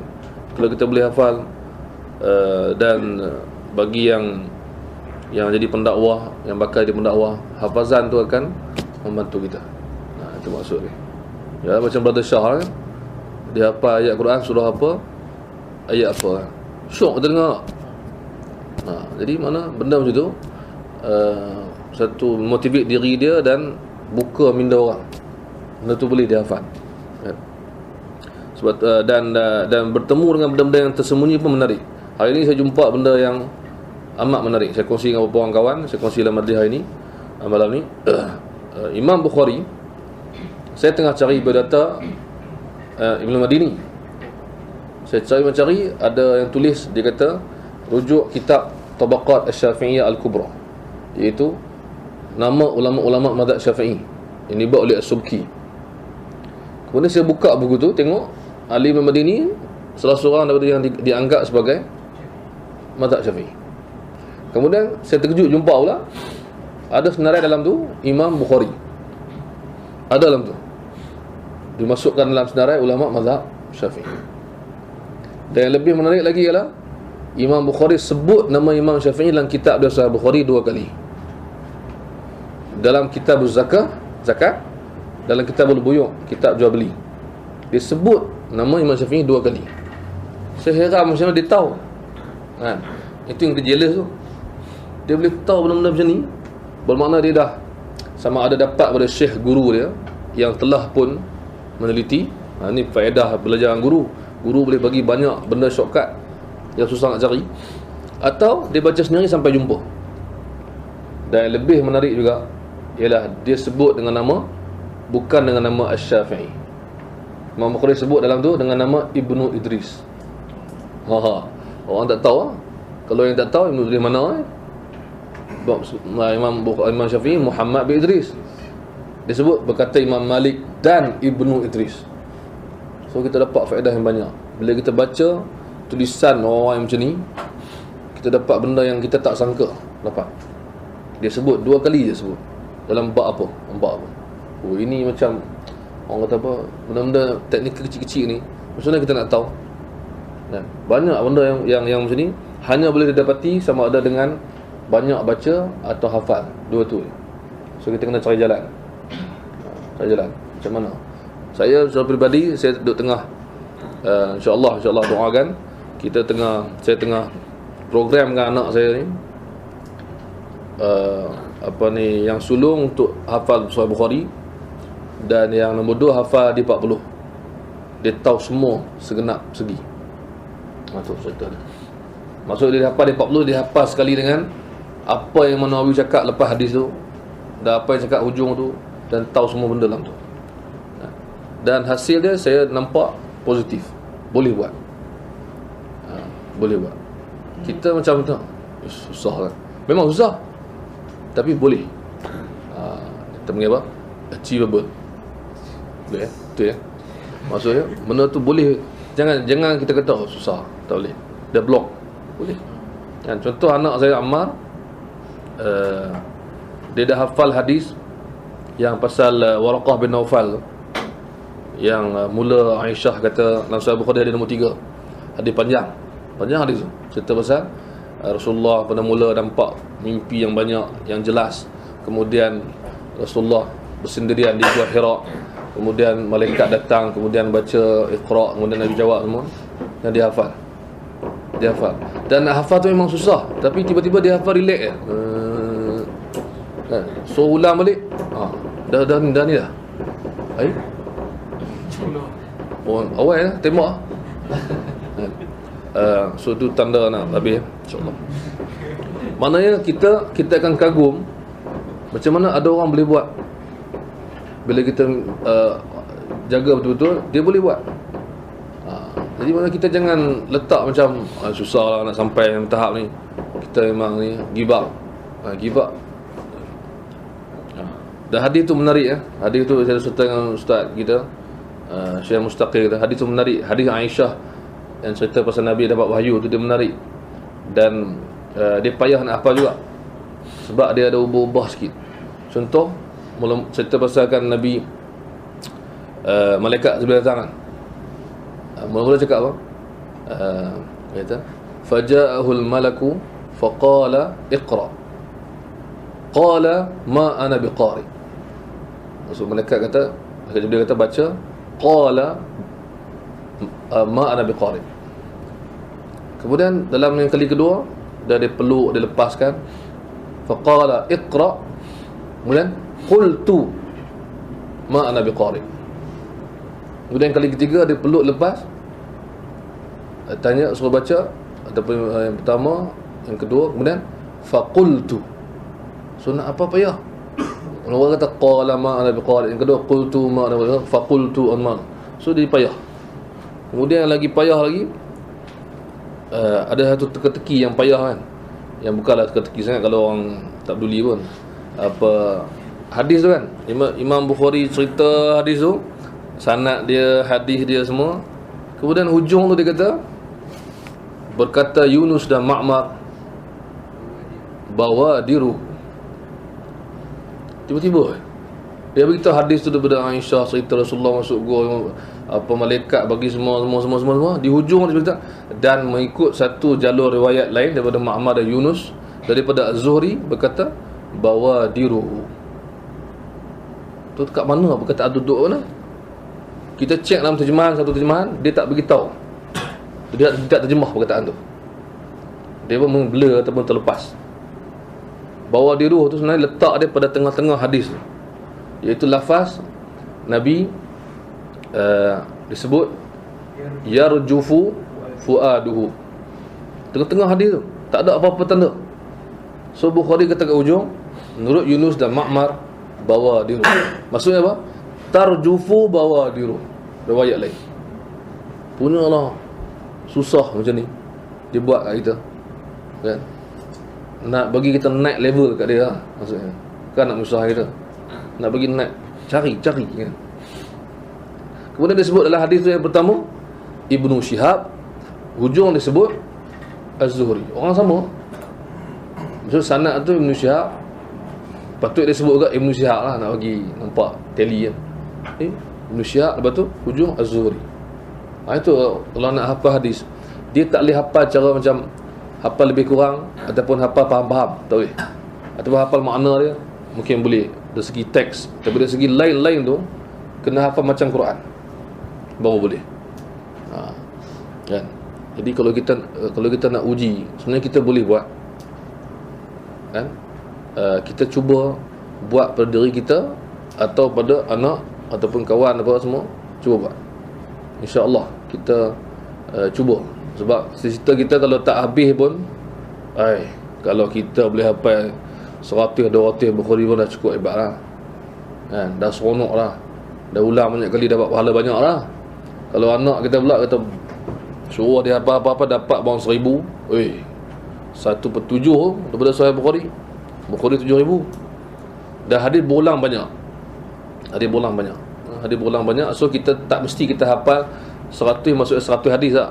Mungkin hanya beberapa hadis sebab dia berulang. So itu penting. So saya nak suruh tak boleh, tapi saya galakkanlah kita test setakat mana akal kita boleh, sebab kita banyak hafal benda lain hidup. Dan last sekali ialah ibadah dan akhlak dan juga dakwah ada pada Ibnu Mahdi dan Ibnu Madini. Maksudnya ibadah mereka ni tak dapat kita bayangkan. So dia package. Hadis zaman dulu saya dah sebut 3 kali di beberapa tempat yang berbeza. Pertama, dia mesti ada riwayat hadis. Maksudnya dia belajar hadis, baca, hafal, baca depan guru, hadis, baca. Yang kedua, dia mesti ada package memahami makna.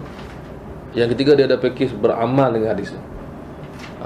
So Ibnu Mahdi orang yang khatam Quran setiap 2 malam. Dalam sibuk-sibuk mengaji hadis tu, dalam sibuk-sibuk berkeluarga, dalam sibuk-sibuk pergi sana sini ke apa benda rihlah, dia boleh khatam Quran 2 hari, dalam masa 2 hari 2 malam. Itu maksud dia. Dan selepas dia meninggal, Ibnu Madini murid dia sentiasa menziarahi keluarga Ibnu Mahdi. Satu hari dia ziarah, dia tengok dekat dinding tu tempat Ibnu Mahdi semayang ada tanda hitam, ada kesan.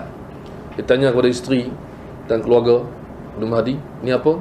Dan ini tempat Ibnu Mahdi letak kepala dia kalau dia rasa mengantuk. Dia buat ibadah ke baca kitab, ada mengantuk, dia pergi dia letak. Dia tak mau tidur macam tu, dia tidur sandar macam tu. Lepas tu dia jaga balik, okey sambung balik ibadah ke Quran ke ilmu. Oh, ini dahsyat dan so kita kena contoh benda tu lah. Sebab saya tak tahu lah kalau pakar-pakar perubatan tak setuju kan. Dia kata tidur kena cukup sekian jam, tapi saya rasa tidur ni ikut masing-masing berbeza lah kan? Tapi orang yang nak berjaya, dia kena tidur sikit lah. Itu cerita dia. Nak buat macam mana, tak terima kan. Itu Zamakhsyari cakap, memang Zamakhsyari cakap syair tu, saya mesti ingat syair tu. Bila ada orang yang macam nak challenge ilmu dia, Zamakhsyari yang tafsir tu, yang Mu'tazilah tu, dia cakap apa? Abitu sahran ad-duja. wa tabituhu nauma wa tabghi ba'da dhalika lahaqi ataupun lihaqi lah. Tu kalau saya ingat baca salah. Dia kata engkau nak challenge aku tidur, aku berjaga, engkau tidur. Macam mana kau nak lawan aku? Ya. Macam mana kau nak atasi aku? Dia kata. Maksud ini macam, ini bukan sombong, takabur, ini macam nak kena ajar orang macam tu. Engkau nak lawan aku, engkau nak lebih pada aku, tapi aku berjaga, baca dan belajar, engkau tidur. Macam mana kau nak lawan aku? Itu lah. Orang zaman sekarang ni marah cakap macam tu. Itu belagak. Kau soal belagak. Ni soal kadang-kadang apa, ada orang nak jadi hebat tapi dia tak nak ikut jalan dia. Macam Sahih Bukhari. Syekh Abdul Wakil tu sebut ayah dia hari baca Bukhari khatam tiap-tiap bulan. Patutlah dia alim. Kita hari tengok Bukhari tu lah. Tengok pun nasib baik. Tengok Bukhari kan, susun elok. Allahu Akbar kan. Lepas tu tidur buka Bukhari, nak baca tapi nanti, lepas tu tidur, bangun esok tengok. Kita tengok dia baca khatam tiap-tiap bulan. Berapa tahun dia buat tak tahu. Dan ada tu kisah yang menarik juga, ajaib. Dia Syekh Abdul Wakil bermimpi jumpa ayah dia. Satu hari Syekh Abdul Wakil ni, dia masih hidup ni, dia cerita dalam buku cerita pasal ayah dia, dan dia tak jumpa hadis tu. Orang tanya hadis kat mana dalam Bukhari, dia tak jumpa. Dia tak ingat, dia tak ada dalam otak dia. Makna apa? Dia ingat tapi dia lupa. Tu dahsyat tu. Kita memang tak tahu apa.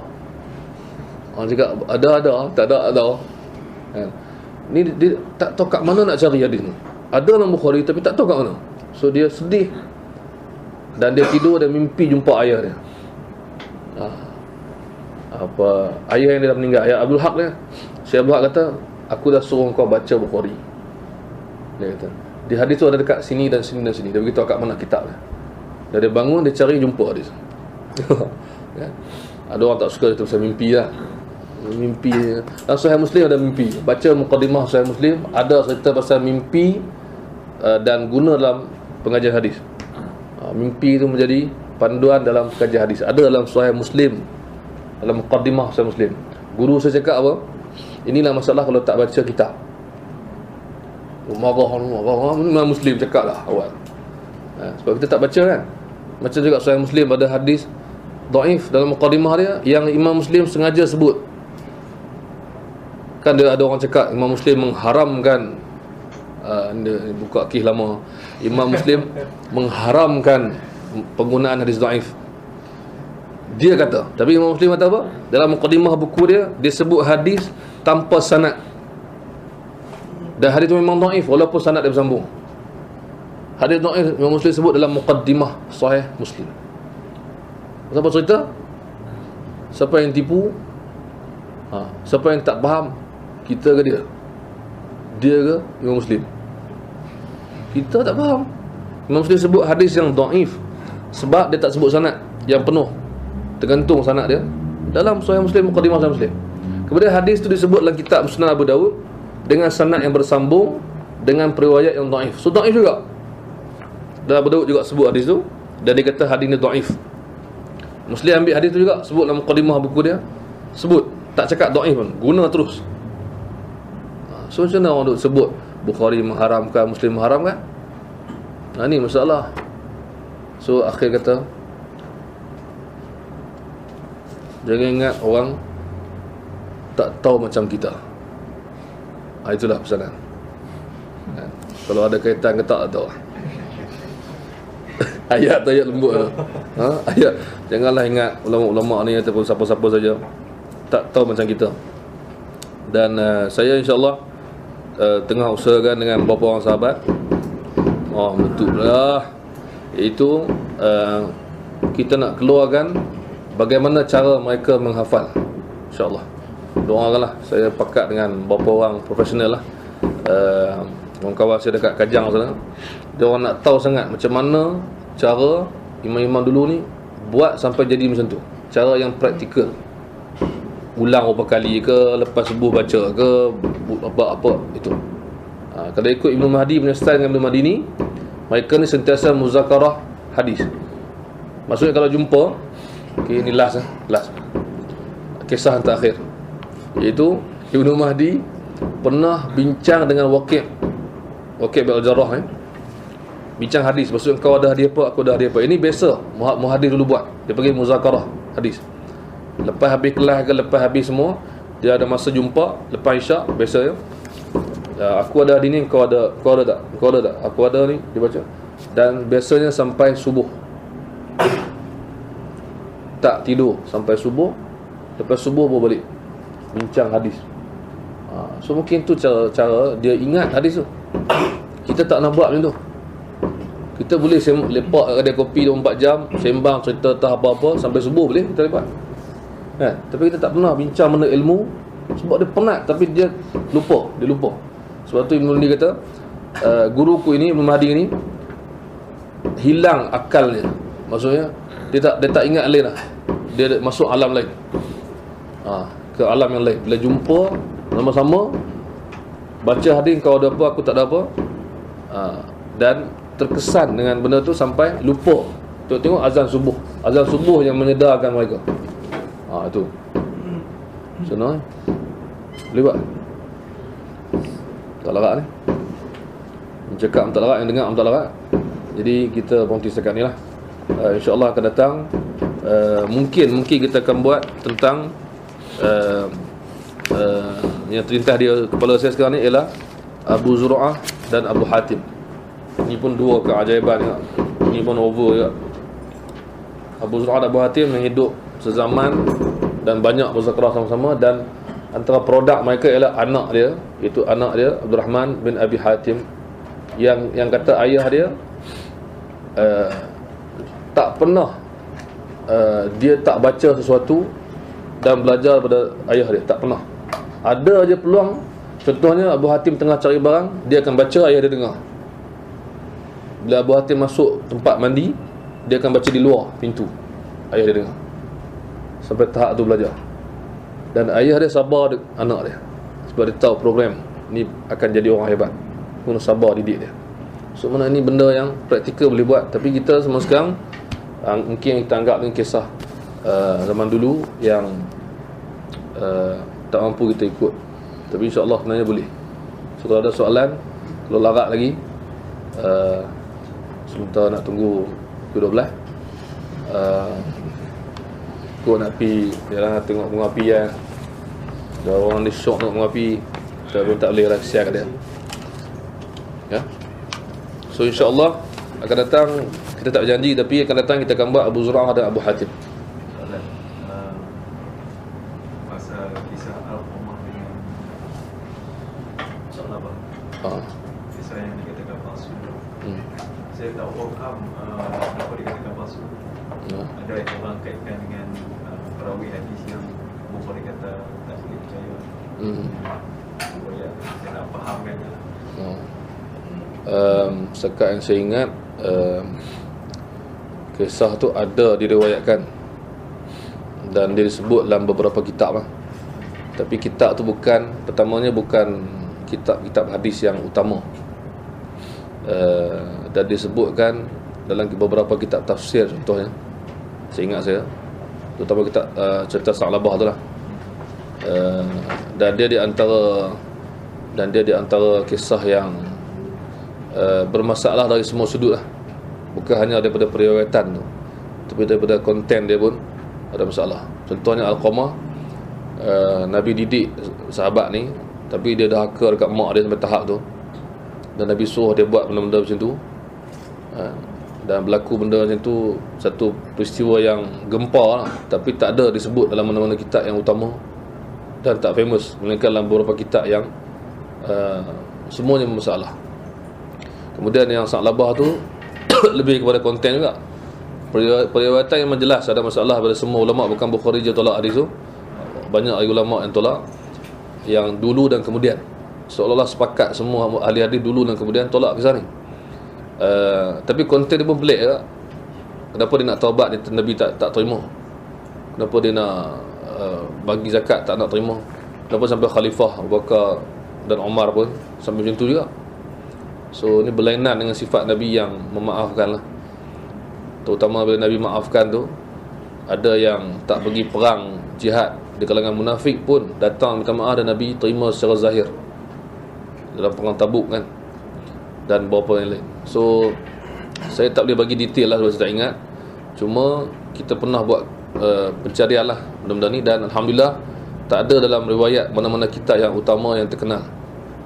Dia hanya ada dalam kitab yang sama ada penulis dia nak kumpulkan sahaja semata-mata, ataupun dia dalam kitab-kitab yang tak tahu, dia daif dan sebarkan itu. Tapi kalau dia tahu semua ni, saya rasa dia tak akan berlaku lah. Kadang-kadang setengah penulis macam kitab Tafsir Tabari ataupun Tarikh Tabari, ramai orang sebut kan kisah-kisah yang pelik kadang ada dalam tu, dan dia pun sebut ada kisah yang kamu akan rasa pelik dalam kitab aku ni, tapi aku sebut sebab begitulah yang aku dapat. So dia niat nak buat ensiklopedia, nak kumpulkan dan nak buktikan kisah ni datang dari sini-sini. So dia tak kata ni sahih, ni benar, ni tepat tak. Itu maksudnya. So kita kena rasanya meletakkan tanggungjawab, meletakkan kesilapan tu bukan pada ulama tu kan, tapi pada kita yang tak nampak kita panggil apa ni, hint yang diberikan oleh ulama ni bahawa kisah ni tak kuat dan tak benar. Daripada dulu memang ulama dah bagi tahu lah. Memang dah beritahu lama. Memang ada, setiap zaman ada ulama beritahu, tapi kita masih lagi ulang kan, masih lagi ulang. Saya rasa masalah kita sekarang ni apa ni, orang kata apa, nak cerita pelik, tapi bukanlah pelik sangat, cuma benda tu dah sentiasa dicerita sampai seolah-olah kita tak ada modal daripada hadis yang sahih kan. Kisah daka kepada mak ayah ni, banyak hadis yang bagi amaran pasal benda tu yang sahih. Apa ni, dan kisah hadis Juraij tu ada, kisah Juraij yang dia tak peduli panggilan mak dia, kemudian dia diuji oleh Allah, kemudian dia sedar dalam sahih dia sahih. So maknanya kita, masalah pada kita seolah tak ada modal. Orang yang bercakap, kita sendirilah nak cerita satu benda ke orang, kita tak tahu macam mana nak cerita. So kita ambil lah ni lah yang ada. Kadang-kadang ni masalah juga kadang. Jadi kadang-kadang ni dari segi pendakwah macam kita lah. Maksudnya kita nak cerita ke orang, kita tak well prepared kadang-kadang, dan kita tak banyak buat penyelidikan. So kita macam pakai cerita mana ada, kita bawa. Ada setengah pendakwah sebut kisah ni walaupun tak betul, tapi so kita pun nasib dia beritahu kisah ni dhaif, tapi dia lah cerita dia macam ni sebenarnya. So kita pun so okey lah kurang-kurang sangka baik lah dia beritahu dhaif tu, kira dia macam tapi yang kita heran, siapa dia terpaksa beritahu kisah tu? Adakah tak ada lain yang boleh isi tempat tu? Kan, kisah ni dia ada banyak masalah. Kalau hadis dhaif yang bersifat amalan tak ada masalah, tapi kisah ni mungkin ada masalah. Kisah melibatkan watak, melibatkan orang, melibatkan tu Disandarkan pada Nabi. sedang pada Nabi dalam keadaan macam Nabi bersabda, Nabi cerita. Kalau macam amalan still okey lagi. Contoh kita ada hadis yang sebut kita digalakkan untuk ni baca Quran sekian-sekian surah, dia amalan. Tapi kalau yang ni kisah Nabi jalan, Nabi pergi, Nabi suruh bakar dia, Nabi kan. Mungkin kalau kita nak proaktif, kita tolong bagi ganti, kita tolong sebarkan balik ganti alternatif kepada kisah-kisah yang pelik ni. Masuk kisah Sayyidina Umar bunuh anak dia pun tak betul kan. Sayyidina Umar tampak adik dia tu dengar surah Toha baca, tampak adik dia berdarah tu. Termasuk banyak lagi. Kadang-kadang kisah tu pada orang sekarang tak apa, cerita lebih kurang, tapi kadang-kadang konten dia tu kita risau kan. Saya nak apa ni, tertumpu banyak daripada konten kot daripada cari sanad. sebab kisah ni ulama kata nak cerita kisah ni, kisah-kisah zaman dulu ni boleh cerita untuk pengajaran, tapi bila dia melibatkan Rasulullah ni susah sikit lah. Kita kena hati berlebih sebab kisah zaman dulu yang tak ada bukti benar ataupun salah, kita boleh cerita kan. Tapi kisah zaman Nabi ni ulama dah buat yang terbaik untuk cek sahih dhaif tu. Jadi kalau kita tak ada sangat tu, saya tak payah cerita. Ambil lah kisah dalam masyarakat Malaysia, dalam masyarakat orang putih kan. Ambil lah kan.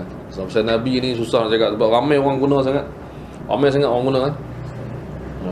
Seolah macam tak ada nak cakap apa, tak ada. So kita kena, dalam Quran sebut soal surah Luqman tu, kita tak cerita betul-betul kan. Wabil walidaini ihsana semua. So rasa masalah kita kena tune balik lah kan. Apa ni, pendakwah kena prepare, dan antara cara terbaik untuk dia prepare ialah dia kena baca banyak hadis sahih. Dia kena baca banyak hadis sahih. Terdapat terlalu banyak point dalam hadis-hadis yang sahih. Yang kadang-kadang kita tak nampak point tu sebab kita tak baca hadis tu. Sebab bila kita baca Bukhari contohnya, kita akan nampak Bukhari keluarkan point-point tu. Contoh yang saya ingat, Imam Bukhari sebut satu hadis yang mana Nabi pernah Umar kata Rasulullah, belilah baju ni pakai hari raya ke, jumpa orang ke apa. Baju tu ada sutera lah.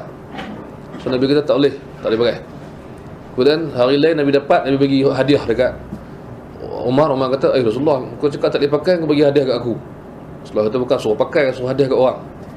Hadis tu Bukhari keluarkan pengajaran dia apa? Digalakkan pakai baju yang elok pada hari raya. Tak nampak pun, melainkan sikit kita nampak, iaitu Umar yang cakap. Umar kata Rasulullah, ini elok kalau pakai hari raya. Itu je. Dia keluar tajuk apa? Poin dia, digalakkan pakai baju baru ataupun cantik pada hari raya. So kita tak pernah terfikir nak guna hadis tu. Itu maksud dia. Sama juga macam hadis yang sahabat Nabi tengok Nabi semayang. Tengah semayang tengok Nabi semayang. Tengok. Bukti bahawa boleh imam tu makmum tengok imam semayang. Kerana apa? Hadis dia apa? Hadis dia ialah orang tanya sahabat Nabi Salamah, bukan, Khabbab, orang tanya Khabbab, Rasulullah baca tak masa semayang siang? Semayang siang, jadi imam semayang sir, semayang slow, baca tak surah apa? Dia kata baca. Macam mana kau tahu? Tengok janggut dia bergerak. Janggut bergerak, baca. Maksudnya tengah semayang tengok Nabi. Macam mana nak tahu? Dia tengok. So maknanya tak ada cerita banyak pasal khusyuk tak khusyuk, jangan tengok depan, tengok bawah, pejam mata. Ni jelas boleh buat, ada dalam hadis Nabi kan. Sampai Imam Bukhari keluarkan benda tu kan. So makna sekarang masalah kita sekarang, saya rasa lah, cadangan kita mesti baca hadis, mesti baca makna dia. Lepas tu poin-poin dikeluarkan oleh ulama sebelum kita, dikeluarkan benda tu. Akhirnya kita tahu, oh banyaklah poin kita untuk hujah. Banyaklah poin kita untuk hujah. Tapi kalau kita tak baca betul-betul, tak ikuti one by one kan, kita akan macam model tak ada. Bila tak ada model, ambil cerita burung mana terbang, betul ada dalam sebuah hadis. Kita kena tegur jugalah pendakwah kita ni. Kadang-kadang sebut macam tu, kita nampak sangat dia tak disiplin dalam pengajian dia, sampai dia terpaksa lompat sana sini cari modal. Kalau dia kata buku Riyadhus Shalihin pun cantik lah. Riyadhus Shalihin kan Imam Nawawi dah buat tajuk ayat Quran, hadis berkaitan, tajuk ayat Quran, tajuk kecil-kecil. Siapa yang baca betul-betul Riyadhus Shalihin, dia ada banyak poin untuk hujah, untuk ceramah, untuk dakwah, untuk nasihat. Banyak sangat-sangat. Riyadhus Shalihin ada dekat hampir 2000 hadis. Hampir 2000 hadis. Kebanyakannya Bukhari Muslim dan kitab-kitab sunnah yang utama. So maknanya kita kena create pendakwah ni dengan cara yang betul, bukan dengan cara pandai cakap sikit, pergi masuk kursus apa tu, menarik perhatian orang, pengaruh orang benda, tapi ilmu tak ada, kosong. Cerita kami bombang tu, cerita benda palsu, benda tak tahu datang dari mana. Dalam Quran sebut begini, dia pergi tambah pula ayat nak bagi sedap. Sampai cerita Sayyidina Umar tampak adik dia tu, memang dalam sirah ada, tapi sanad tak sahih. Ada orang pergi tambah ada orang lari masuk dalam almari. Cerita Umar datang, orang lari masuk almari. Dia betul ada ke tak ada? Ada yang paling bahaya kisah yang sebut tentang Muawiyah, tentang apa, banyak tak? Sebab sedap kisah tu, secara tak sedar kisah tu menjatuhkan imej sahabat. Nabi Ayub pun jatuh imej dia, banyak badan berulat semua, sampai tak ada lidah dengan hati lah yang tak kena ulat, semua kena ulat. Jadi menjatuhkan imej. Tapi ramai orang tak nampak jatuh imej tu, dia nampak macam sedih, sayu kisah tu. Kisah tu tak ada pun dalam mana-mana riwayat, tafsir pun tak ada. Maksudnya tak ada yang sahih, semuanya bermasalah. Dia cerita kat orang pun, Nabi Ayub, saya cerita Nabi Yusuf kahwin Zulaikha lah apa. Masalah. Maksudnya bagi saya masalah yang saya kritik diri saya dan orang lain, kita tak cukup modal nak berdakwah. Sebab kita tak banyak input, output lebih cerita lah, tak nak modal cerita apa. Faham bawa hadis pelik-pelik ke apa. Sebab itu yang terlintas di kepala otak ni cerita ni. Tengok banyak kan, apa Harry Potter tu, tapi keluar cerita benda semua, ajaib semua. Keajaiban ada lah hadis sahih, tapi dia nak ambil juga ajaib lah hadis dhaif. Itu maksud saya. So itu point kisah Al-Qamah ni, kita kena sebar luas segala. Ini bukti kita ni ketandusan idea, ketandusan modal. Tak ada sahih. Tak larat lah nak pergi tengok mengapi. Kalau ada soalan, kalau ada ramai nampak tak selesa, cuy macam tahu. Tapi teka je. Qaul ma'luf. Allah Akbar. So insyaAllah ada rezeki kita akan sambung 2 atau 3 muhadis serentak untuk tengok. Dan yang paling penting saya rasa ialah kesungguhan dan adab lah. Kesungguhan dan adab. Kita lack benda ni dalam dakwah zaman sekarang. Terutama orang yang cakap tentang hadis, tentang sunnah ni, dia kurang baca dan mengajar, baca ataupun mengajar hadis, dan dia kurang adab kadang-kadang.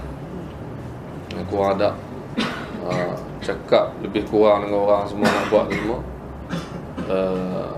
kutuk semua, apa, cakap benda yang pelik-pelik, buat gelaran apa kepada orang yang nak buat kebaikan.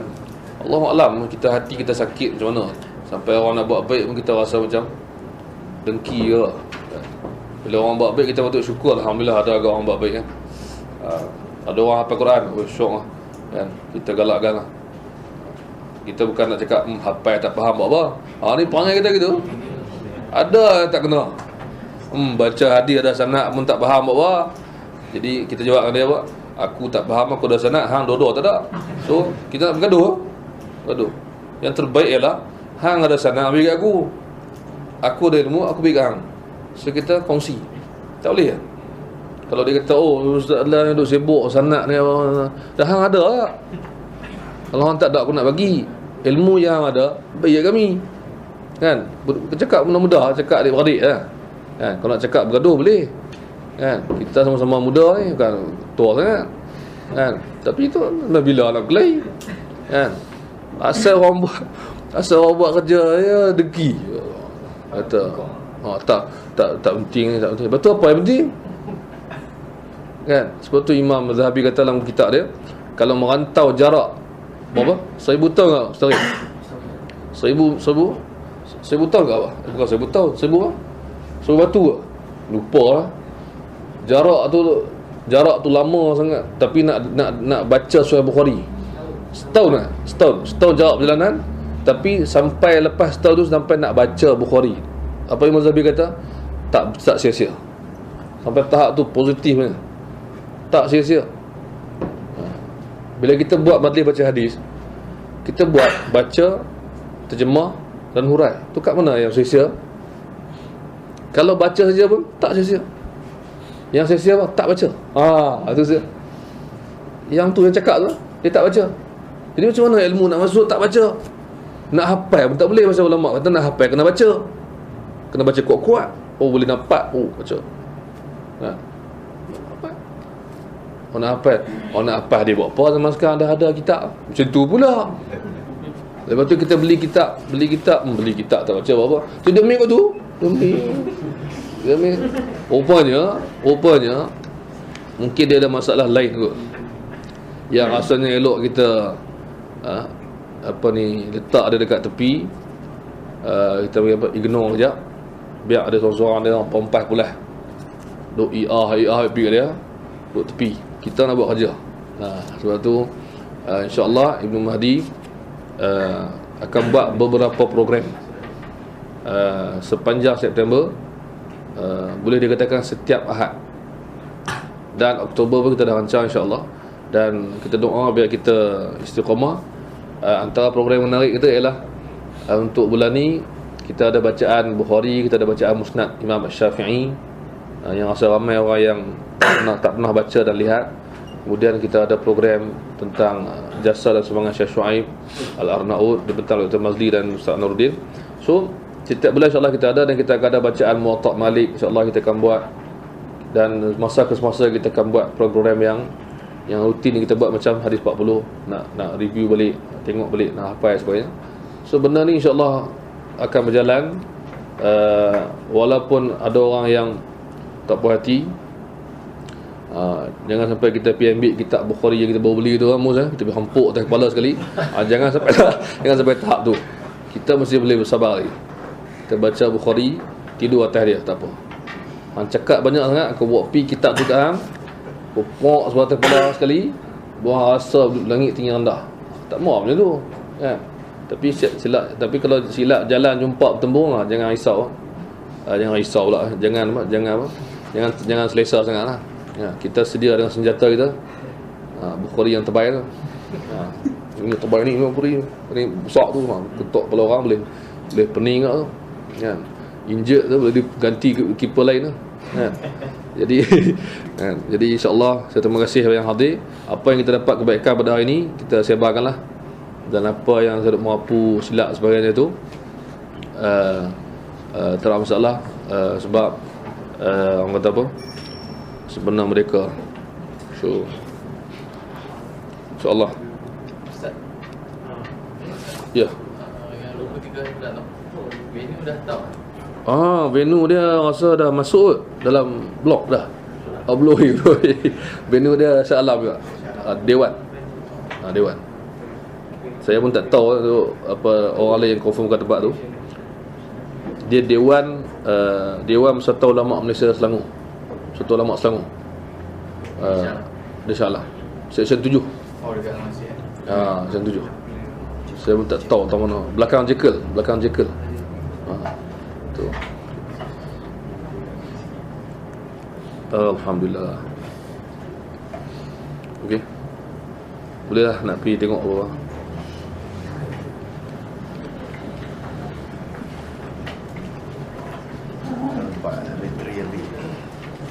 Tapi dah ada percubaan lah. Ada value dia.